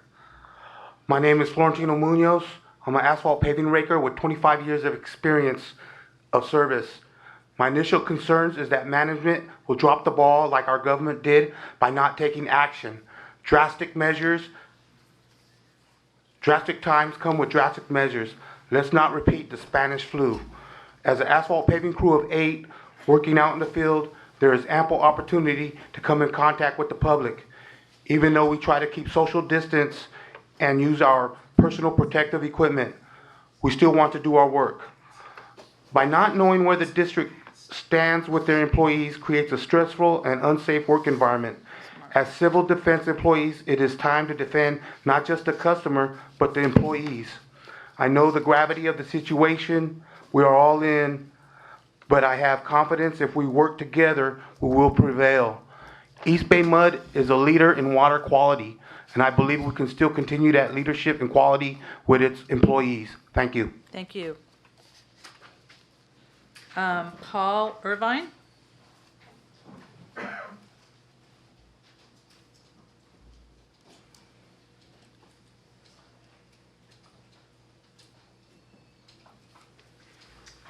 Hello, board. Hello, General Manager of Coat and all the rest of you. I'm here. My name is Paul Irvin, and I am a plumber 3. I'm with Pipeline and Pipeline Rebuild, and I'm just here just to have a voice for just a quick second to let you know that we have felt alone out there in the field right now. We have taken it upon ourselves to make sure that everything is covered. Our safety is number one. It's the one thing that we've known from the beginning, especially since I've started here, that safety was supposed to be the number one first thing. And honestly, we've had a hard time getting the PPE that we've needed, including hand washing equipment. The masks that we needed, we just finally got them on our crew. We don't have really good washing systems. We're out there every single day trying to take care of this business that we know is necessary and very essential. But I just want to reiterate that for the last few weeks, we have felt completely alone and that our voices have not been heard. And it was really good today to hear an update from what you guys have been putting together, and it sounds like a really nice plan, but there's still some areas that need to be addressed, specifically with the staffing issues. I want to give you an example of just the other night. There was a landslide in Orinda. We had quite a few crews that came together to accomplish a big feat. And in that time, a lot of people cross-contaminated each other. We're all in holes together. We're getting the job done like we always do. We come to work every single day. We're ready to work. But, there needs to be a way to separate staff. I know that, again, you have some plans in place, but the fact of the matter is that it hasn't been done in a succinct way. And a lot of us have come together and come up with plans to keep each other safe. We've been trying to keep our distance. We've been trying to clean our tools, but honestly, with the crossing of staff from crew to crew to get certain things done, I think there's a better way of doing it, and there's been a lot of proposals sent out there to do that, and there's a lot of really key people that have a lot of experience in doing this. Especially I want to say my GPS, Rob DeSanti, he really has been working hard with our crews and other crews to get our pipeline crews going in the right direction and keep ourselves safe with sister crews. So I don't want to say too much, but I just want to say that I have a great family and I really care for them. I care for all of my coworkers, and I'm really proud to be a 444 member, but I really feel like we dropped the ball, and I think we need to catch up. So thank you. Can I ask you a question, please? Sure. You said that you've got some thoughts and ideas on how to accommodate some of this stuff. Has that been conveyed to your supervisor? Yes. Okay. Eric? Yeah. I wouldn't mind seeing what some of those things were that were conveyed. Thank you. And was this the Tappan Road slide? Yes, for example, yes. And we had so many crews out on that night. And again, I'm not placing blame. I'm saying everybody was just trying to get the job done. But the fact is, we're crossing crews, and there just has to be a different way. And I felt like, specifically, it's not even just a feeling way. It's just that everybody's ready to come to work. Everybody's ready to do their thing. But the thing is, there's a way to take precautions to get us there and make sure that there's a crew ready to take over when somebody falls sick or ill. And, see, I have this obnoxious notion that folks who work in the tools of the trade and the like might have some good ideas. And I remember working when the Bay Bridge fell, and how a bunch of engineers had to step back and let the folks that worked with the trades figure out how to lift that bridge and make it all work. And it was their idea. So that's why I'm interested. Okay, thank you. Thank you so much. Am I in order? You were Paul, right? Yeah, okay. Just writing my numbers and names and trying to have a system here. Okay, Gilbert Laredo?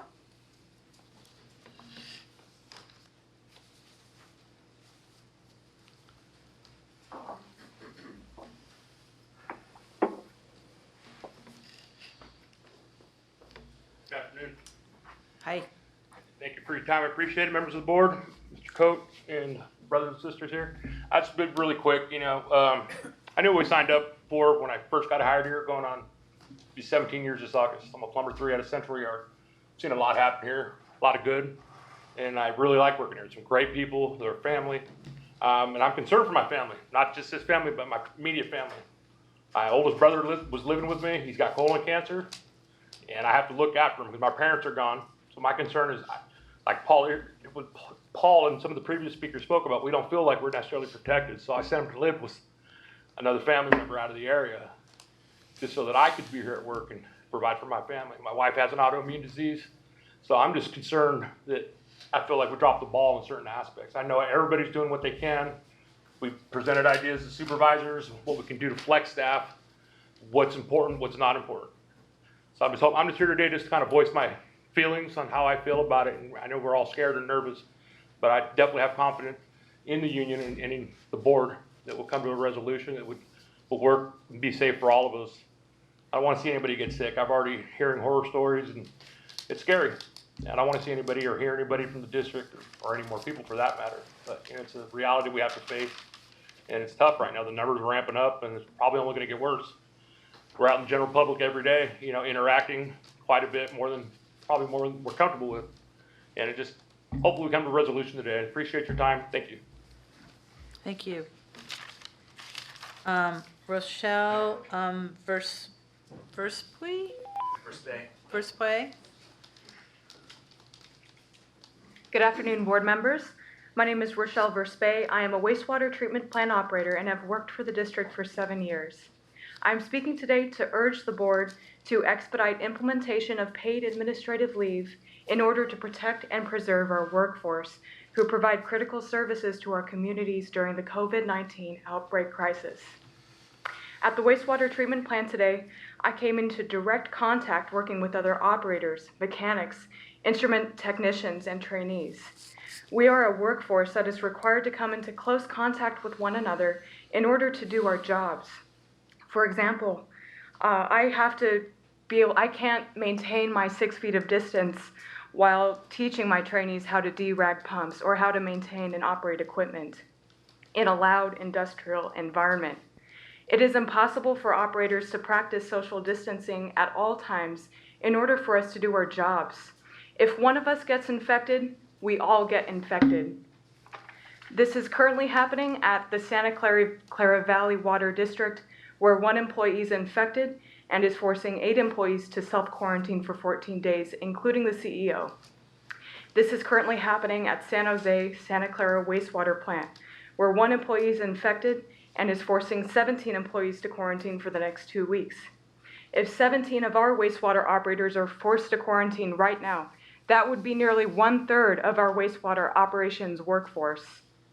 This is currently happening at the San Jose Fire Department, where 4 firefighters are infected, which is forcing 52 employees to quarantine and has left 80 employees exposed. The question is not if this will happen at EBMUD, but when. People are getting sick now, with no ability to get tested due to demand and limited supply of test kits. Providing paid administrative leave will ensure that the district can continue to provide clean drinking water to our communities and continue to protect our water resources. We hope the board moves towards ensuring all EBMUD employees have a safe working environment where we can continue to provide critical water and wastewater services in the midst of the coronavirus pandemic. I am Local 444. I am an EBMUD employee. I am part of civil defense. I'm ready to answer the call when it comes. Thank you. Can I ask a question? You had some very specific results of things that are happening in other places. Do you have the source? Can you provide staff with the source on that? Not right now, but yes, I can later on. Okay. Thanks. Because I mean, for lots of reasons, that information. I mean, y'all may have access to some information that isn't actually really available to other people by virtue of the your union connections. Because I don't know that kind of information is. Well, the San Jose example was in the paper today, so that's Okay. that's very new. I haven't looked at the paper today because I've been working on the this. Santa Clara example's been Okay. near 2 weeks, but it's focused on management mostly. Yeah. Okay. Thank you. Thank you. Okay, Justin Hill. Good afternoon. My name is Justin Hill. I'm a water distribution plumber 3. I work at Central Yard, and I've been with the district 5 years. Additionally, I live in the district, and I'm represented by Director Coleman. And I'm here to address my concerns about the lack of response to the pandemic that I've seen in my work unit. Given the past week, we've been operating business as usual. And that entails showing up to a yard with approximately 40 other employees, using the same locker room, then getting in the truck with another employee, driving out to a job site, and then you'd be there for the duration of your day. There, you would use hand sanitizer for in lieu of sink, so we don't have access to that in the field. However, the warehouse ran out of hand sanitizer last week, and we've been without until yesterday. We were issued personal bottles of hand sanitizer. We work in close quarters with each other to accomplish necessary work to keep the water flowing, but that can entail working in an excavation together in situations that make social distancing very difficult or even impossible. Warehouse also was out of these wipes and this antibacterial spray that we use as well. We've been performing work that is not essential, and it's adding new infrastructure and burdening an aged system. Although we install new pipe that won't leak, we are tapping into a system that could be 100 years old or more. And I think it's time to ask a question if we should add additional burdens to a system when the rest of our community is in crisis mode and is shut down. And that can also entail turning the water off. And I have a hard time doing that when there's lines at the grocery store and the community is in or close to a state of panic. I think EBMUD should be a pillar for the community to hold on to know that EBMUD is going to continue to provide water service, and people can have that assuredness that the water will not turn off. But to do that, we need to keep our staff healthy. And simple measures that could be taken to reduce staff contact have not been taken. My crew requested to our supervisor to stage our vehicles remotely at another site, reservoir pumping plant, and report to the job site so we wouldn't go to the yard, be exposed to the 40 people. And we were denied that, and the supervisor cited concerns over theft from the vehicles, even though it's a locked district facility. Can you bring, I want you to bring all of those details right to Clifford, right now, everything that you said, because we were told that all of those things, that being in the same vehicle together, when you report at the yard, I mean, a lot of what you said, as my understanding, is not part of what's supposed to be going on. So please, without fear of anything, I would like you to give that information directly to Clifford. Names, dates, times, circumstances. And just Okay? so that it's clear. I'm saying that to everybody. Just so Okay? that it's clear, I'm on the exact same page as Marguerite. Okay? Well, just in conclusion, please keep us healthy so that we can keep the water on. Because we know how to keep it on. That's what we want. Thank you. Okay, Marvin Aceituno? I'm sorry, completely butchered your name, I'm sure.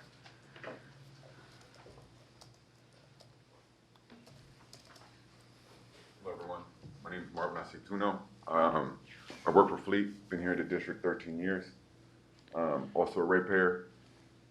Our concern is we may be a small department at Fleet, but when something breaks, it has to come to us. Our concern is the traffic that we're getting in. We've asked supervisors to try to minimize the contact with everyone outside our building, because if one person gets sick in our building, ain't no vehicle's gonna get repaired. You're not gonna be able to take it to a dealership. You're not gonna be able to take it anywhere. Everyone's closed. So our concern is our well-being. We have to deal with vendors that come in because we don't stock any parts. We have to constantly order stuff. So now we have vendors from the outside coming in to deliver parts. That's another aspect for us that we're concerned.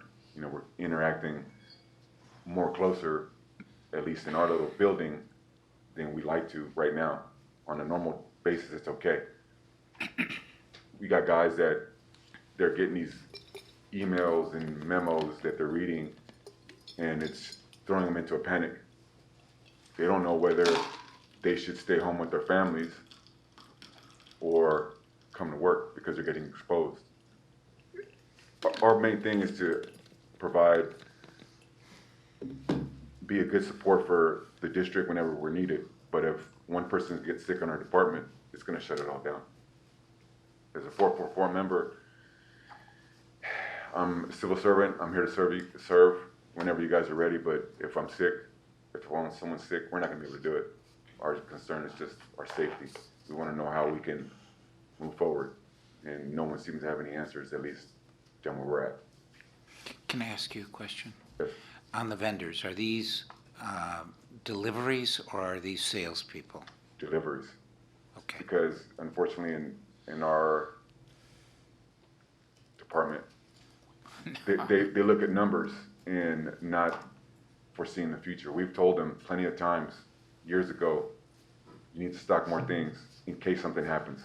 Their response is, it's okay, we'll call our vendors, they'll deliver it in an hour. Well, guess what? Who are we gonna call? So we've tried, but because we are mechanics, we're not educated enough to give that kind of advice. No, I'm not saying you, but I'm just saying in the past, but that's what we're used to. Okay, don't do that to yourself, because that offends me. I've worked with mechanics too many years.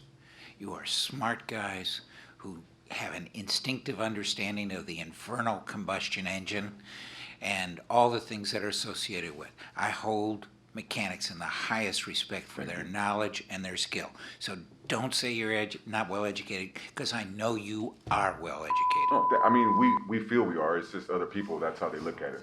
Because, Yeah, well, you know, that's not how you're being looked at here. I'm just here, you know, trying to let it know that, you know, it's affecting everyone, even from the smallest department, which is us. If we go down. Fair enough. But Clifford, I'm can 444 member and here to serve you guys. Thank you. Can you add to the list of confirming with supply vendors who we can get our auto parts from? Yeah, okay. Thank you. Thank you, Marvin. Evan Klein Corman?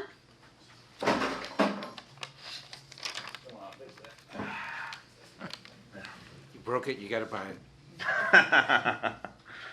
it. Good afternoon, President Young, General Manager Coate, and all members of the board, management, and members of all our unions. My name is Evan Klein Corman. I'm a wastewater plant operator, grade 1 at the district. As of this July, I will have been with the district 2 years. And may I say that when I got this job, I thought I was dreaming. And as my team and I operate the plant, the wastewater plant at SD1, I'm sincerely honored to be among those who ensure continuous and successful treatment of all sewage and all truck material that we receive to protect our bay through this uncertain, unprecedented, as we all know, and very, very, very scary time.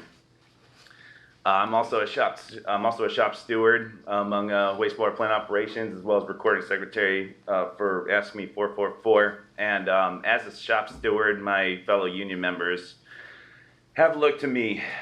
They've looked to me for what to do if they thought they were sick today. Evan, what do I do? What do I do if I don't feel well? And at the point when they asked me those questions, I had no other option to tell them at that time but to use their personal leave reserves. And if that automatically means they're out for 2 weeks, then what happens? Go out 2 weeks, symptoms show up, 4 to 6 days, go to the hospital, like Brother Eric Larson said, and even if not, if I'm out sick leave, then what if I get a 3-day flu? If I'm advanced 80 hours of sick leave and I have to use that too, then I'm in the hole. And if I can't reaccrue that even in the split fashion as previously described, then what do I do? The point is that I had members afraid to call out sick. I had members afraid to call out sick for fear of financial hardship and being docked, and even being docked points on employee evaluations, which they hadn't heard that have been removed from employee evaluations. But what frustrates me right now is that we've only heard in the past few days, or in the past 2 days, of the reserve staff rotation program being potentially in the works, and that was at local 444's urging, with a lot of rejection in initial phases. A lot of rejection. Local 444's idea, I saw union leadership bring it up repeatedly. I can't speak for other unions, but that's very frustrating to see credit taken for it today. Otherwise, meanwhile, as Rochelle Verspace said, my coworkers and I, we can't separate easily. We had all been confined in workspaces without room to spread, are 6 feet apart for a long time, well after the CDC advised us to do so, and after California declaration of emergency. The additional trailers being set up at SD1, they can only fit 2 or 3 people maximum. So we're talking about expansion of capacity of 6 people, maybe, in those trailers. As solutions were presented from 444 and grossly disregarded in the time the district took to respond with significant action, we could have all been infected, including right now. Every day we're exposed to sewage from the interceptor system. I was just down this morning in the core screen room cleaning all 5 out of 5 core screens with my journeymen and my trainees. We were wearing N95s. My throat's still sore from the gas, and I'm tired. And I was sitting here wondering right now, oh my gosh, am I going to get this thing too? Every day that we're exposed to each other and to sewage is a day any of us could fall ill. My concern is that too little, too late has been done. We hope the board moves towards ensuring all East Bay MUD employees have a safe working environment where we can continue to provide critical water and wastewater services in the midst of the coronavirus pandemic. I am Local 444. I am an East Bay MUD employee. I am part of civil defense, and I am ready to answer the call when it comes. And on a personal note, I do realize and appreciate the unprecedented nature of the situation. We know what to do in an earthquake. We're Californians. I realize the new nature of this, but we thank you for your time. Thank you. Brian Wolverton. And then behind that I should have started doing this earlier. Tyrell Jackson, and then we're on the closing too. Good afternoon. My name is Brian Wolverton. I'm a pipeline plumber 3. I've been here for about 7 years. My crew, as it stands, is consisted of at least 10 people. That's also including contractors that we use, which is in direct violation of the federal recommendations. We are currently doing service transfers in the city of Oakland. We have to go door to door and notify each individual household that we're going to be transferring their service from the old main to the existing main. How much added risk does that pose to us and the public?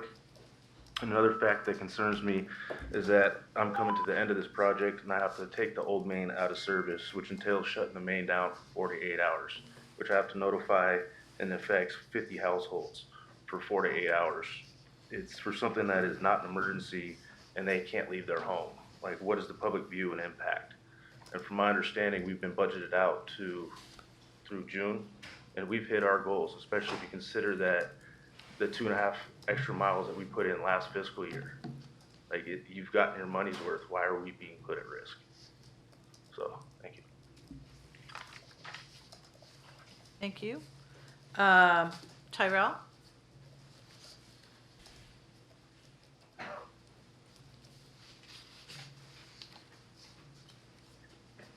And then after that, I have Joe Pangolin and Mark Carradine.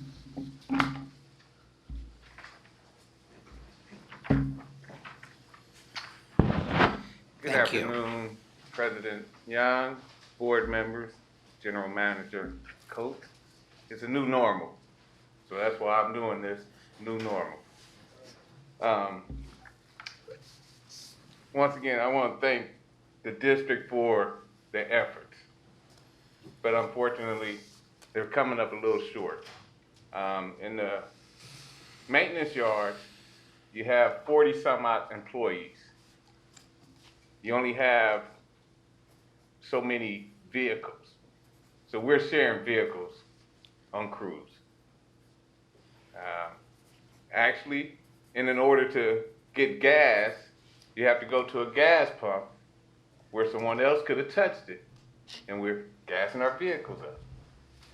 We're doing this, and we don't have any sanitizer, any in-back anymore, so we can't do any personal clean. We used to try to personal clean our vehicles. We can't do that because we're all out of the district. The shift rotation, I think, is one of the best things with this. because you don't have as many people contacting each other. And we run as a district Fridays, Saturdays, Sundays, and if there's a holiday on Mondays, short-staffed all the time because we just handle emergencies. We're not going out there putting in a new service for a store or something that's not needed. So we're just urging that the district and the board hear us. And I have a family. President Young said she got choked up about people not being able to have water service. I got choked up this weekend when my daughter told me she really is not sure if she can stay in the house or in the room with me because I'm going to work every day and I can bring that home. Can't go see my mother who's had a heart attack and other illnesses. Can't go see her. And I don't mind doing my job. I love my job. I've been here 17 years, and I'm also a second-generation employee. So East Bay Mud has been a part of my life, all my life. I've discussed this. Mr. Coates knows this. We've had discussions about this. So I urge everyone, please, this is a serious situation we have going on in our world. Not just here, it's all over the world. And everybody in the world is taking drastic measures to try to combat this. Thank you. Thank you, Joe. Tyrell, sorry. Wait a minute. Yes. Yes. Sorry. Joe Pangilinan, sorry. I wanted to make that G a hard G. Pangilinan, and then Mark Carradine. President Young, General Manager Coate, all directors, managers, union members here. My name is Joe Pangilinan. I'm an electrical technician. Worked for the district for about 15 years, and I'm the chief steward of Local 444. My initial concerns about COVID-19 when it started in December, January, February, was that we were looking to leadership on the state, county, federal, city, and the board's level to combat this. My concerns right now are that we're behind the 8 ball here. I provide care, and my wife provide care to our family, which everyone has a family. My wife's grandma is 102 years old. If she gets any whiff of this thing, it's pretty much a death sentence. I have a sister who had a stroke and is wheelchair bound, and her daughter has cerebral palsy, who we also provide care for too. So they're also on the immunocompromised end. What we're seeing here at East Bay Mud is we're getting unnecessary exposure. And I do appreciate the steps up until this point, but it is falling short. This is all causing all of the East Bay Mud employees undue stress. But as you can see, we still come in, we still report. We acknowledge your intent to respond to the best of your ability. As stated, we should do the right thing. We hope the board moves towards ensuring all EBMUD employees have a safe working environment where we can continue to provide critical water and wastewater services in the midst of the coronavirus pandemic. We are Local 444. We are EBMUD employees. We are civil defense. We are ready to answer the call when it comes. We look to your leadership during this time to protect this workforce. Thank you. Thank you. Mark Carradine is our, presumably last speaker. I will give a last call, both on the phone and in person. Good afternoon, President Young, Alex, and the rest of the board. My name is Mark Carradine. I am the president of Local 21, and I'm also a superintendent of South Area Service Center. I have to share with everyone that I do not like to address the board. I do not like when it happens. And the reason why I don't like when it happens is because it indicates to me that communications aren't working, okay? Is that there's been a break somewhere. It's unfortunate, but it is, all right? But I do want to give the district, I do want to share my appreciation for the movement that we have made in terms of the rotation, trying to figure out how to keep our staff safe. Now, throughout this process, I'm not looking to go home. I'll be in my office every day. But as Tyrell said earlier, he's one of my staff members that work in South area. And he's one of the individuals that I have to see every day. And I feel a little bit defenseless in terms of providing the environment that they need. And that's not a good thing. But I do understand that everybody is trying to do the best they possibly can, regardless of whether or not we agree with each other. Everyone is trying to do the best they possibly can. My request is that we work a little bit harder to be able to communicate with each other, because we don't have mistakes to make here. We don't. You know, I was thinking of the gravity of this, and people shared personal moments. You know, I was leaving to work, I think it was last Friday, and it was 6 o'clock in the morning, and my little 9-year-old runs down her bunk bed. I can hear her. She's chasing me. She says, "Daddy, wait a second." And I was like, "What's wrong?" I call her my muffin. She's my little muffin, right? And she hands me this little list. She goes, "These are the things that you need to do to protect yourself." Now, it's surreal, but it's real, okay? I'm just asking that we all work together and that we do not get behind, and that we, as Gavin Newsom says, be in the moment and try to capture this and do the best we can so that we do not jeopardize anybody's safety, and that we can be here to provide the essential, and I do mean essential, because I think sometimes we're confusing necessary with essential, but the essential needs of the public. Thank you very much. Thank you. Okay, is there anyone else that wishes to make Participant lines unmuted. a public comment from inside the room? Okay, on the phone, is there any remaining individuals that would like to address the board?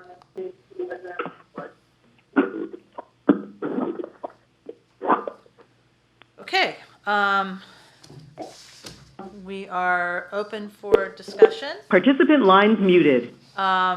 And any questions that, let me start with any questions that board members have for staff. Folks on the phone?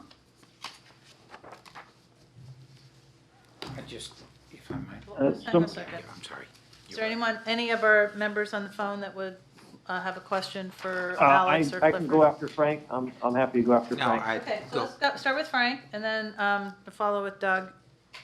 The hand sanitizing is, I understand, very difficult. And, you know, I'm 74, so I get to take advantage of the 2 hours in the morning twice a week if I need to. And there's nothing more frustrating than to see that no stores have any sanitizer.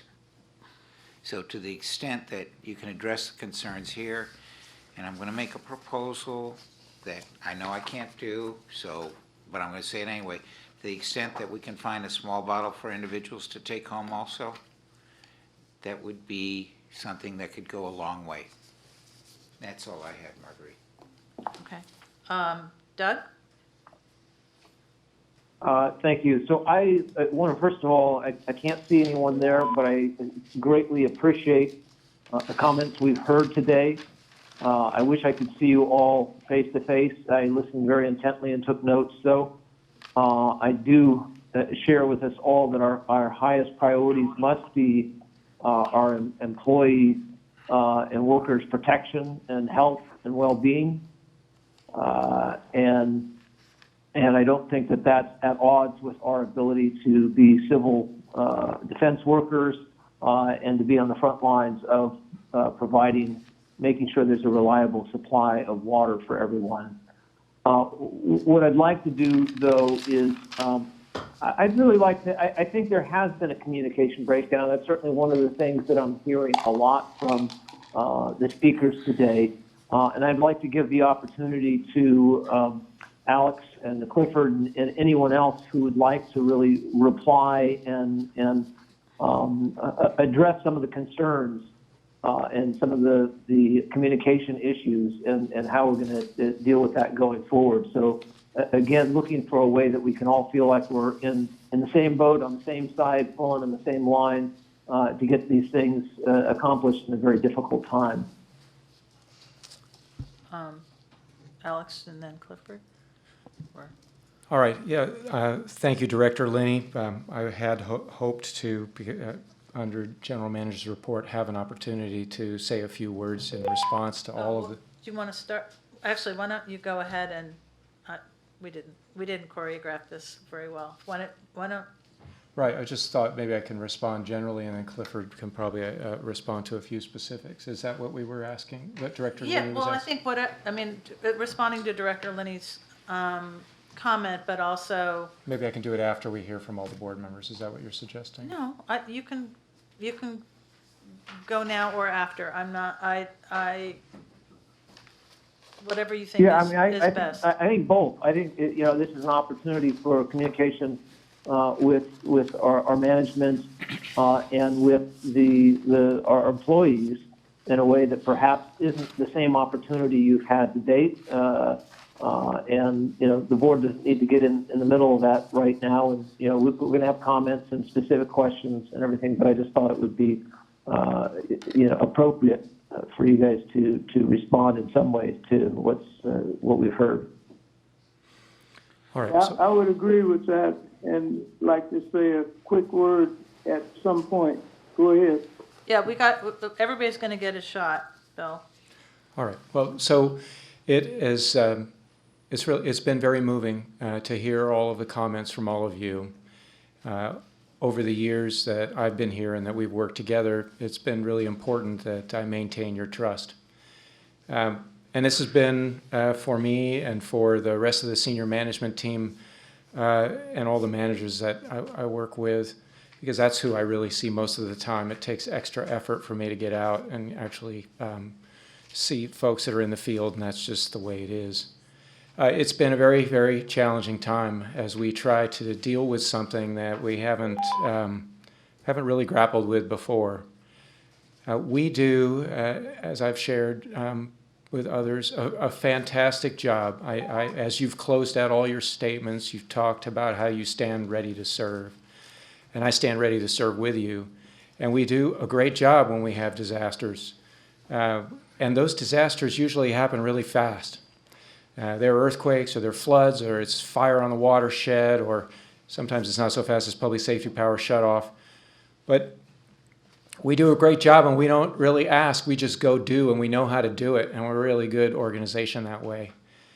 This event is something that, in my life, I've never seen quite like this, where it's just getting bigger and bigger and bigger, but it hasn't really happened yet. And so we've tried to do a very good job. I sent out an email every day, pretty much every other day, about what we're doing, but it doesn't get down because many, and it's all happening so fast. So many of the things that folks have asked for, we have worked hard to do. It takes a long time to institute telecommuting, and honestly, I was concerned that if we just sent everybody home that could do work at home, that they would not be able to really do work, and they might even know how to set their phone on forward, and we might not be able to get in touch with them. So we slowed it down, and now, and there have been compliments, and I appreciate them, about how ISD has functioned, and we have more than half the organization that's able to really work from home, and we went and we're doing that. And I hear that, folks, we still have a few folks that are being asked to come back to the office, maybe more than a few. And that'll be on the top of the list to talk about this tomorrow morning when we get together with senior management team to get the message out. So we got telecommute done, and then we found we were having a conversation with the union about, we'll call it the reserve, or people just go home if it's not essential work. Now that's a very difficult thing to pull the trigger on. We've decided over the course of the weekend to make that happen. I decided that, but at the same time, and our employee safety is of the utmost importance. But at the same time, it's one of those things that every single day, every Monday, after everybody spent the whole weekend watching the news and hearing how it's just getting worse and worse, everybody comes into work Monday, considerably more agitated than they were on Friday, even though we addressed all the concerns that were raised on Wednesday and Thursday. We tried to address them on Friday. So very difficult. We are moving forward with the reserve. We will be meeting tomorrow with the unions to talk about what that means, where to draw that line. We have a lot of pressures on us in this organization. Everything we do is important, but there is a place to draw that line. So I don't really want to debate it. That it's difficult to say that something is not important, because we'll get an email, we'll get pressure to do it, even though we have decided that we will determine that it is unessential. I'm still getting emails about people who are concerned about leaks. I'm still getting emails about transactions that we're doing. People's concerns about bills. It doesn't go away just because we're in this crisis.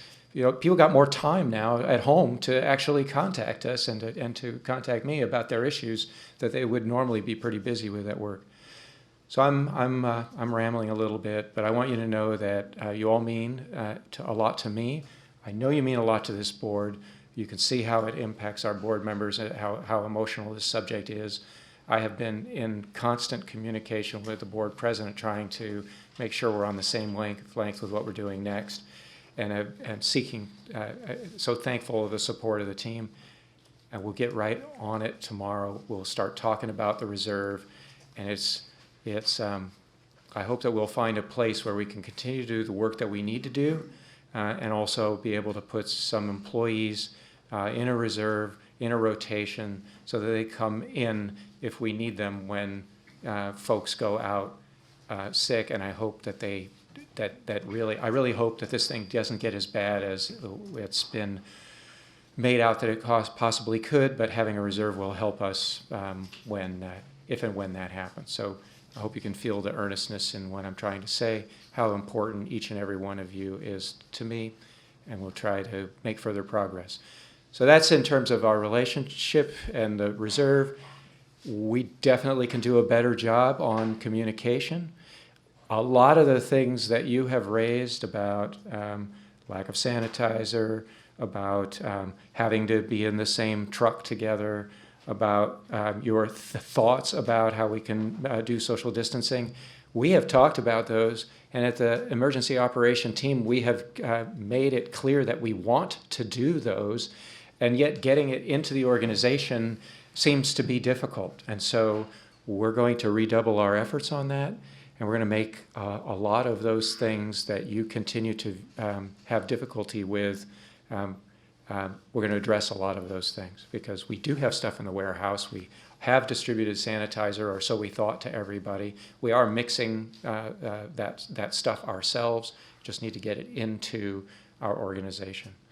And with that preface, I don't think there's anybody, well, there's a few people, but Clifford's one of our hardest workers on this, as are all the other senior management team. Clifford, would you like to come up and seek to respond to some of the specifics?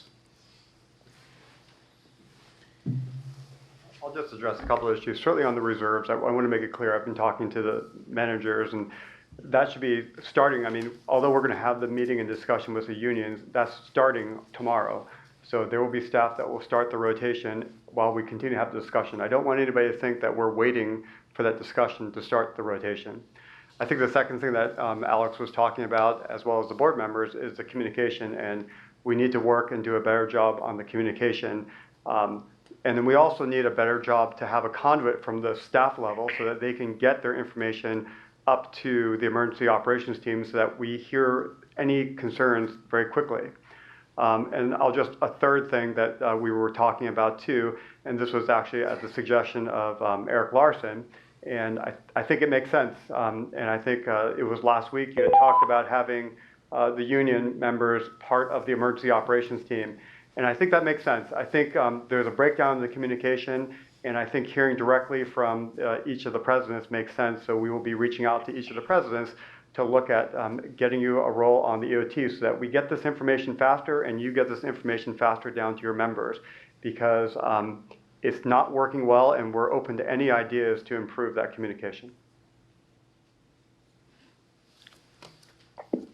Okay. President? Yeah, I think, so I had Doug, yeah, go ahead, Director Patterson. I just wanted to express my gratitude to Alex and to the senior management team and to the group that I call the EBMUD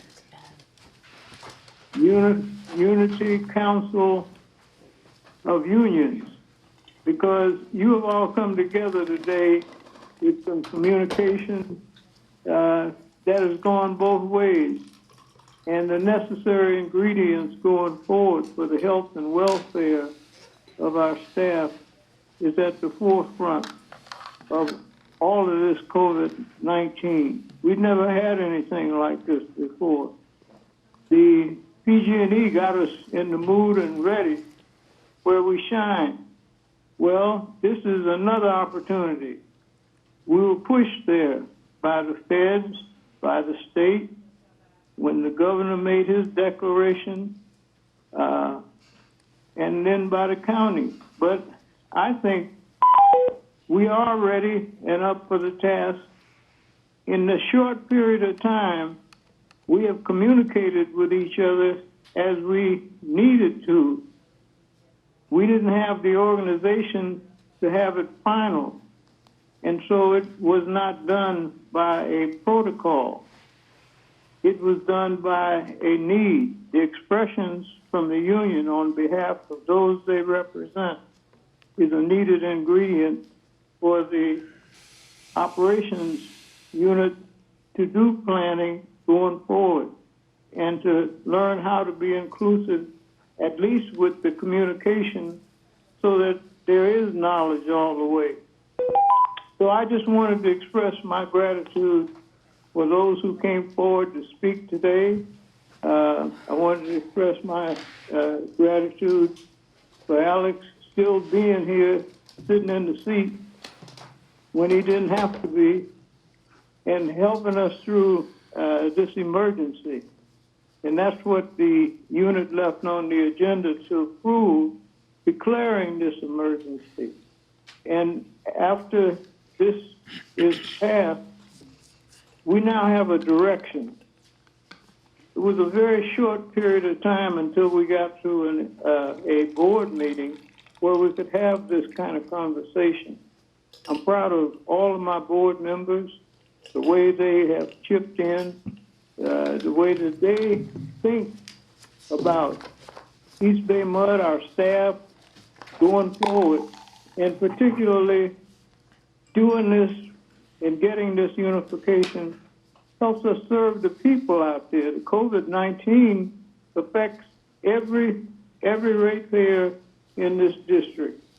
And so, along with the staff, those are the concerns that I think we have a handle on and an opportunity going forward. So thank you again to the staff. Thank you again to the union staff for coming forward.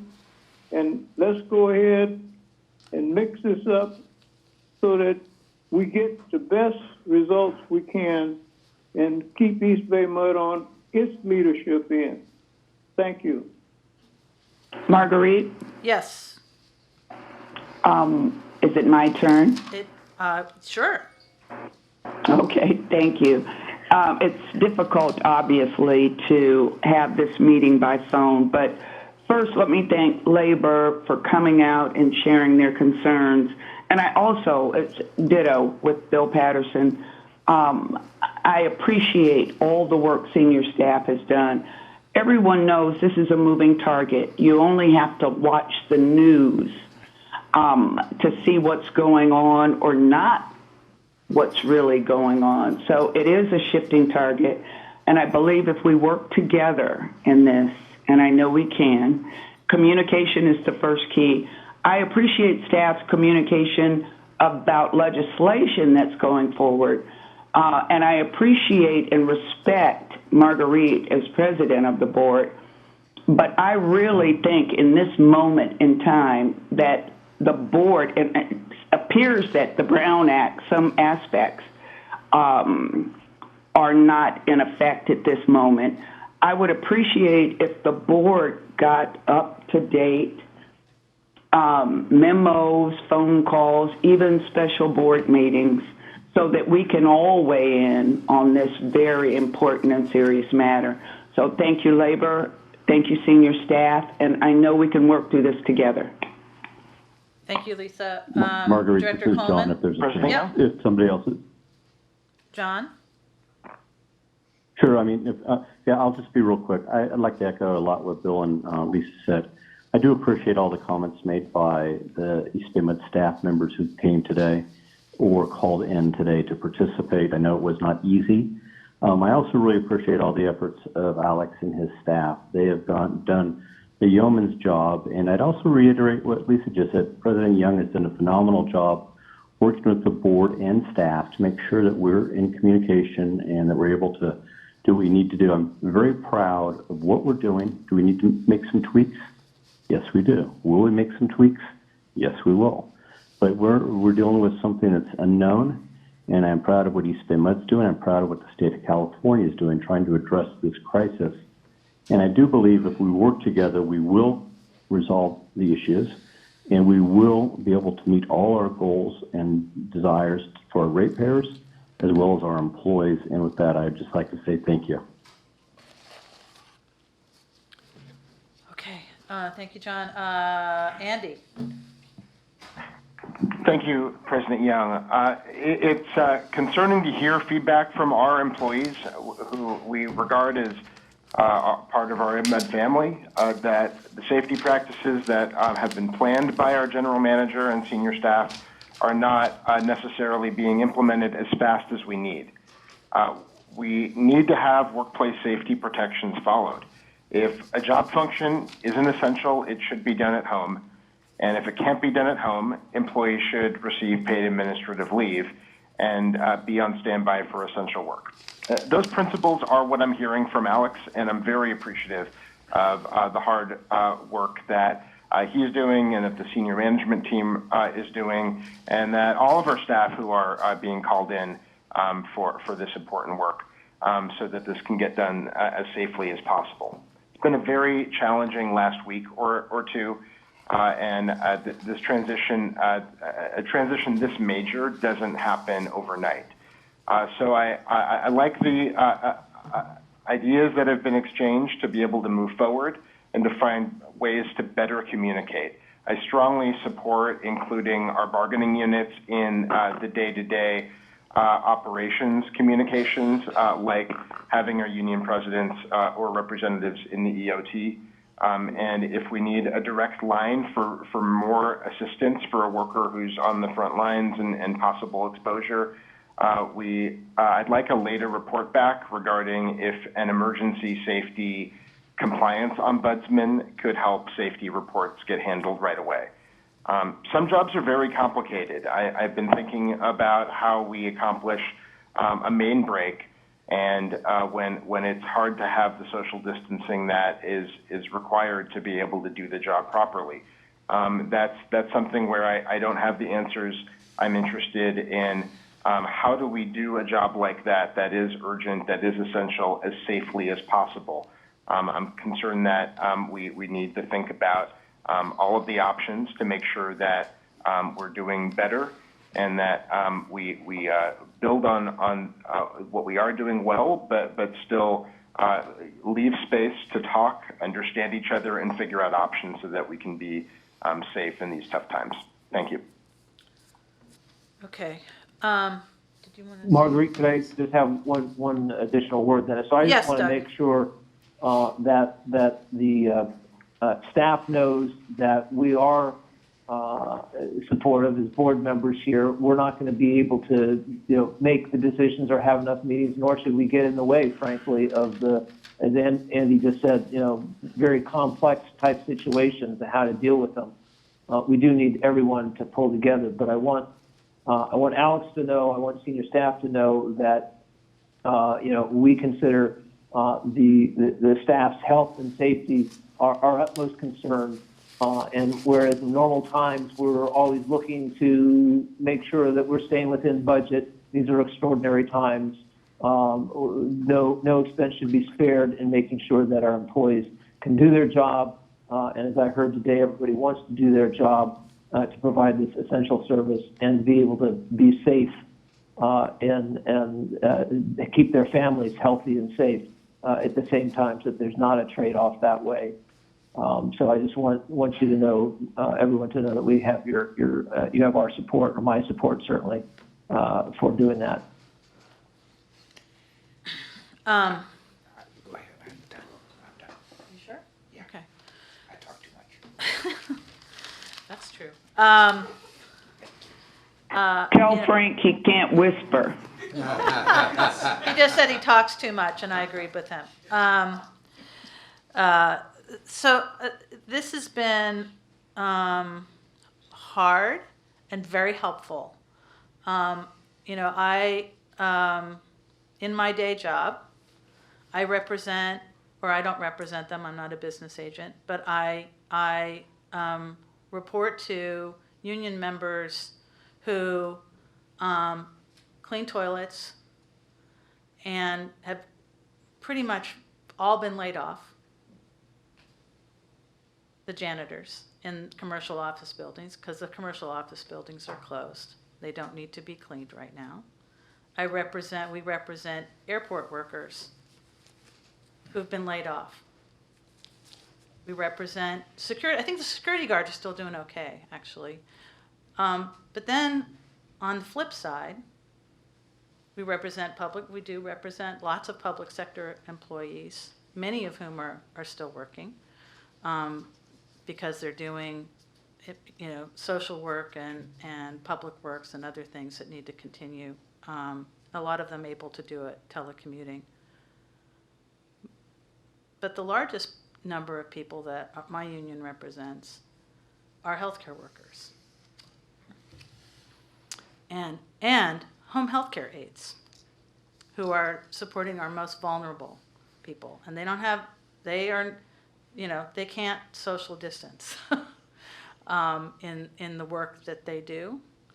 And so I come at this with, sort of that in the background. We also are trying to represent fast food workers who are, every segment of the workforce is impacted by this. And in different ways, in different hardships. And being on in this position I'm in with EBMUD, I do every day. I think about all of you out in the field, and when I first started talking to Alex about this on our daily calls, I'm like, do soap and water, sanitize, all of these things. And so to hear that it's not gotten down to the crews, if there was a crew out today that had 2 people in the truck, it's like, what the hell? Please, use your phones. Take pictures of things that aren't right. Figure out a way that we can report them. Take pictures of things that are right. Let's have a PPE photo contest, right? Where you've got your bar of soap, the 2 got coolers with the hand soap, who can make it fastest out of the trench into washing their hands, whatever. I mean, I know that sounds kind of gimmicky, but that is us pulling together on this. I do think that a lot of our work, I mean, there are ways to do this reserve, but I think most of our work is essential. And especially if we're talking about a longer term stand down, it's going to keep getting more and more essential to move forward some of that work. And that's challenging. At the same time, I am hopeful that our governor, not so much the other guy, but that our governor and our local elected officials are starting to get testing more available. I would like to see, and then there's been discussion about as testing ramps up, as the rapid testing is available, that frontline workers and essential workers should be in that group right behind healthcare work, right behind people who are having very close contact, taking care of COVID-19 patients, that we're in that we have, and that each of our East Bay MUD employees has a personal safety plan, just like you would when there's an earthquake, right? I hope everybody's talked to their families about what do we do if there's an earthquake and I have to, because I got to go to work, right? I got to report. So I'm making sure everybody's okay. So let's have, and I know a couple people have said they've sent their, elderly parent away because they knew they need to work, or they can't go visit, or they have to, deliver groceries without any contact. I get it. It's hard. That is really hard. But, so that personal plan, take your temperature before you leave. If you have a temperature, don't come in to work, period. Whoever was asking for guidance about that, don't come in. We're going to, we will adaptively manage, or the senior management team, the EOT, Alex, are going to adaptively manage to this situation. And, we've got to work on the communication stuff. And Lisa's suggestion of having special board meetings, I think is right. I think we need to reserve the opportunity to have a special board meeting every week as this proceeds. Maybe it's telephonically, and those of us that can in person on the days. But we do. As a board, our job is to set policy and direction, but not to make those day-to-day decisions. We entrust our team, and I got to tell you, I can't actually really imagine a better team of people to entrust it to. Looking around at the employers that my members have, there is no comparison to most of the employers that my members are dealing with. So please, open minds, open hearts, hard on the problems, soft on the people, and we will get through this. Let's all, let's work this out. I'm glad that Clifford's implementing the standby reserve thing tomorrow before we get it all negotiated, and let's get it done. Hear, hear. Yeah. So with that, I think we have our next item, go back to item 10, which is to ratify the March 17th, 2020 declaration of a district emergency in accordance with policy 703. I would move. We need to, thank you, it's been moved and seconded. There's one correction to that. Under item 7 today in the consent calendar, policy 703, we increased the dollar value to $500,000 from $350,000 in the BD1 on item 10, it still has $350,000 in there. Oh. That was, Good catch. if the board so chooses, we could make the adjustment. And the way we approach this, though, is it would have been presumptuous to include it and presume that the board would take the action. I agree completely. I just wanted it for clarification so there's no confusion down the road, that's all. So, John, are you saying that we should note that policy 703 Well, now we should reflects a greater amount? That's correct. Right, and Well, yeah, it's 500,000 versus 350,000. right, and enables us to call back retirees. That's correct, but at the time that we declared the emergency, we didn't have the authority for 500, so the action is for the emergency says 350. Ah, Yes. okay. All right. I agree. So, I'm confused, a little bit confused. Are we, No, let's just proceed as recommended. Thank you. okay, all right. So, John, did you make the motion? No, I did not. Oh, so we need, Bill. okay. Director Patterson made the motion. Do we have a second? I'd like to second. Director Mellon has seconded. Roll call or any further discussion? Roll call, please. Directors Coleman, Yes. Katz, Yes. Lenny, Yes. McIntosh, Yes. Mellon, Yes. Patterson, Yes. President Young. Yes. Okay, I don't know how we do, we didn't talk about how we do this telephonically. I'm getting a call from my son who's on his route back from Chile, and he's been calling and calling and calling. I think I need to call him back. So the next item The would next item is the water supply report. report, so I'm and gonna step out So for that. David Briggs, provide a little, our manager of water operations will So provide. as vice president, I'll be in charge in case there's anything that needs to be done. Thank you, Director Lenny. Good afternoon. Thank you, and good afternoon, members of the board. Risha, are you going to pull that up for me? Thank you.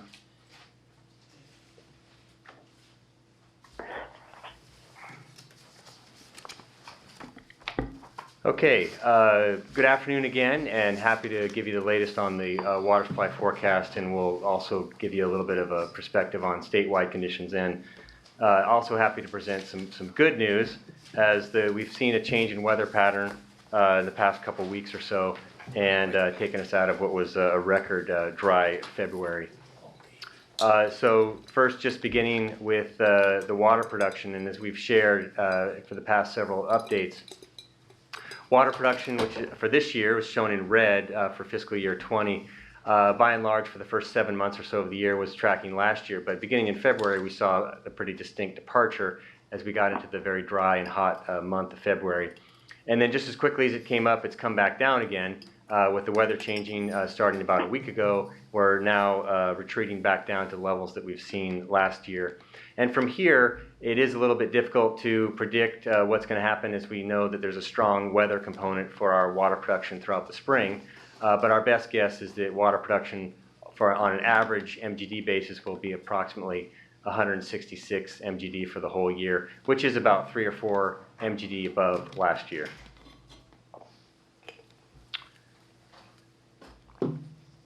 Looking at the hydrology, we did see a big change. There was an event that came through about a week ago, halfway between the board meetings, that deposited about 4 or 5 inches of precip in the upper McElmy watershed. That translated to about 4 or 5 feet of snow up at 8,000 feet. So March started off a little slow the first week. The second week was really good.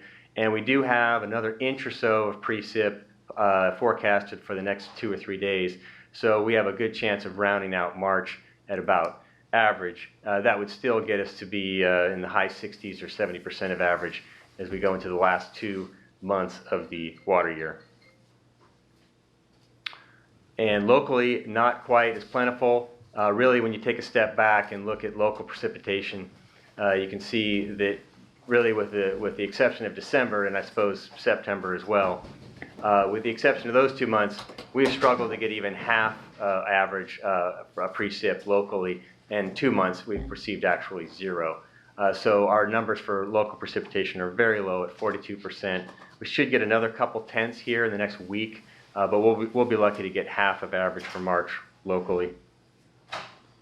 The snowpack, different story. That storm that came through a week ago produced quite a bit of snow up there at 8,000 feet. And for a brief period of time, we were actually above normal, which is a phrase that I don't think I've used in the last 2 or 3 months.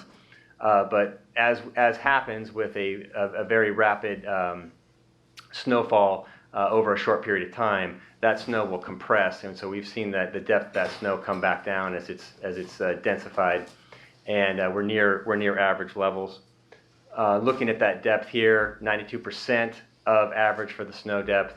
But the water content of that snow is a lot lower because that snow is not very dense, and over time those two numbers will approach each other. The snow water content should come up another 5% or so as we get the last bit of storms hitting us in March. Storage is improved.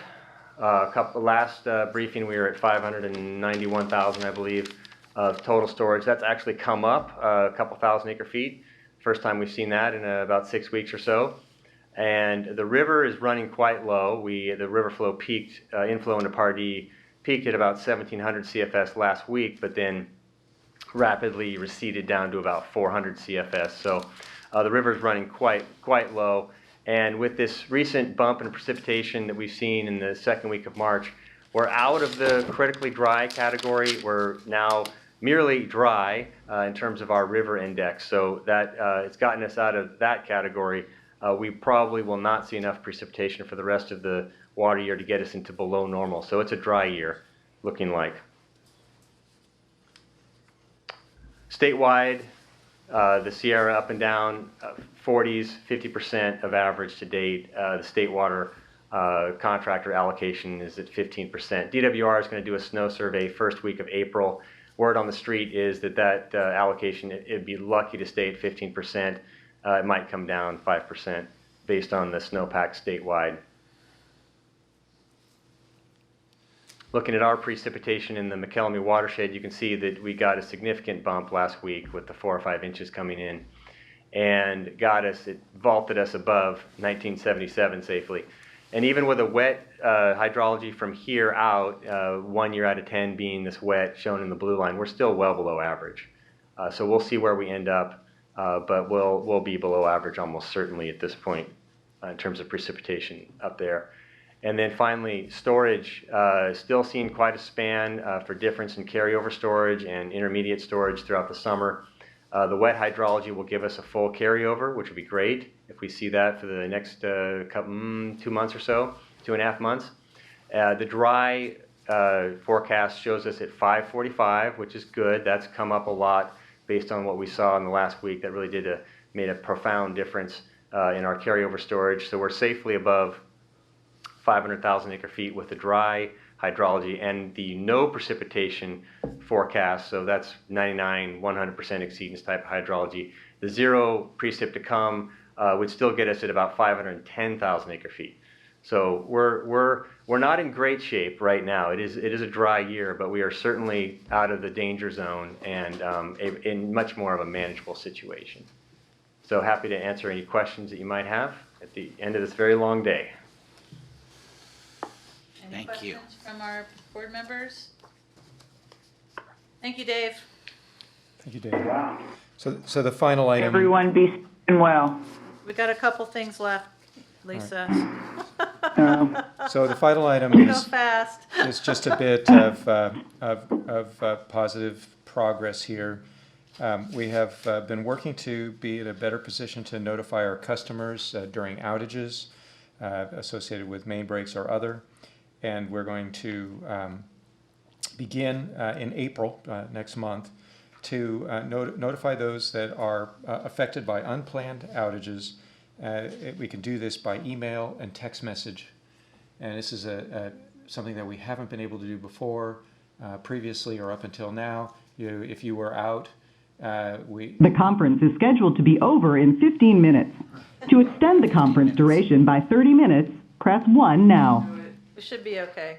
Yeah, we'll be fine. We'll be done. And so previously we had a website and you could go access information that way along with what the crews do, which is go knock door to door. So this is another tool, and the memo helps explain the additional tools that we're bringing on board to better communicate with our customers.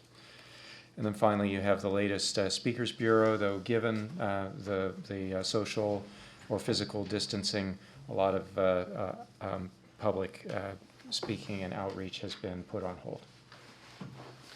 Okay. Next is committee reports. The March 10th Planning Committee minutes are included in your packet. You have a brief report from the Finance Administration Committee. Yes, Madam President, members of the board. The Finance Committee met this morning.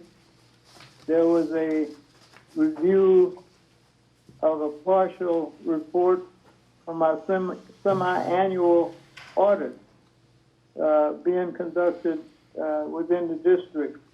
It's a little bit of a delay because of COVID-19, but it is in progress and will be ready for us shortly.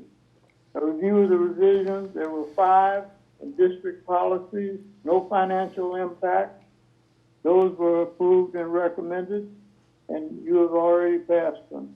The monthly investment transaction report was received, again a plus, and the variable rate debt market update was provided. And that's very important because of the way the market is going now. But we're in safe territory. I wanted to thank Risha for all her work in helping this meeting come off the way it did, and in particular, helping prepare me. And Marguerite, your leadership is excellent. The items were all recommended by the committee, and most of them have been acted on already. Thank you, Bill. Okay, if you have items for future consideration, please submit them to the general manager. Are there any other director comments? I think we're all commented out at this point. Anybody? Last call? Okay, we will now adjourn. Our next regular meeting of the board is April 14th at 1:15, but we may convene between now and then. This is adjourned.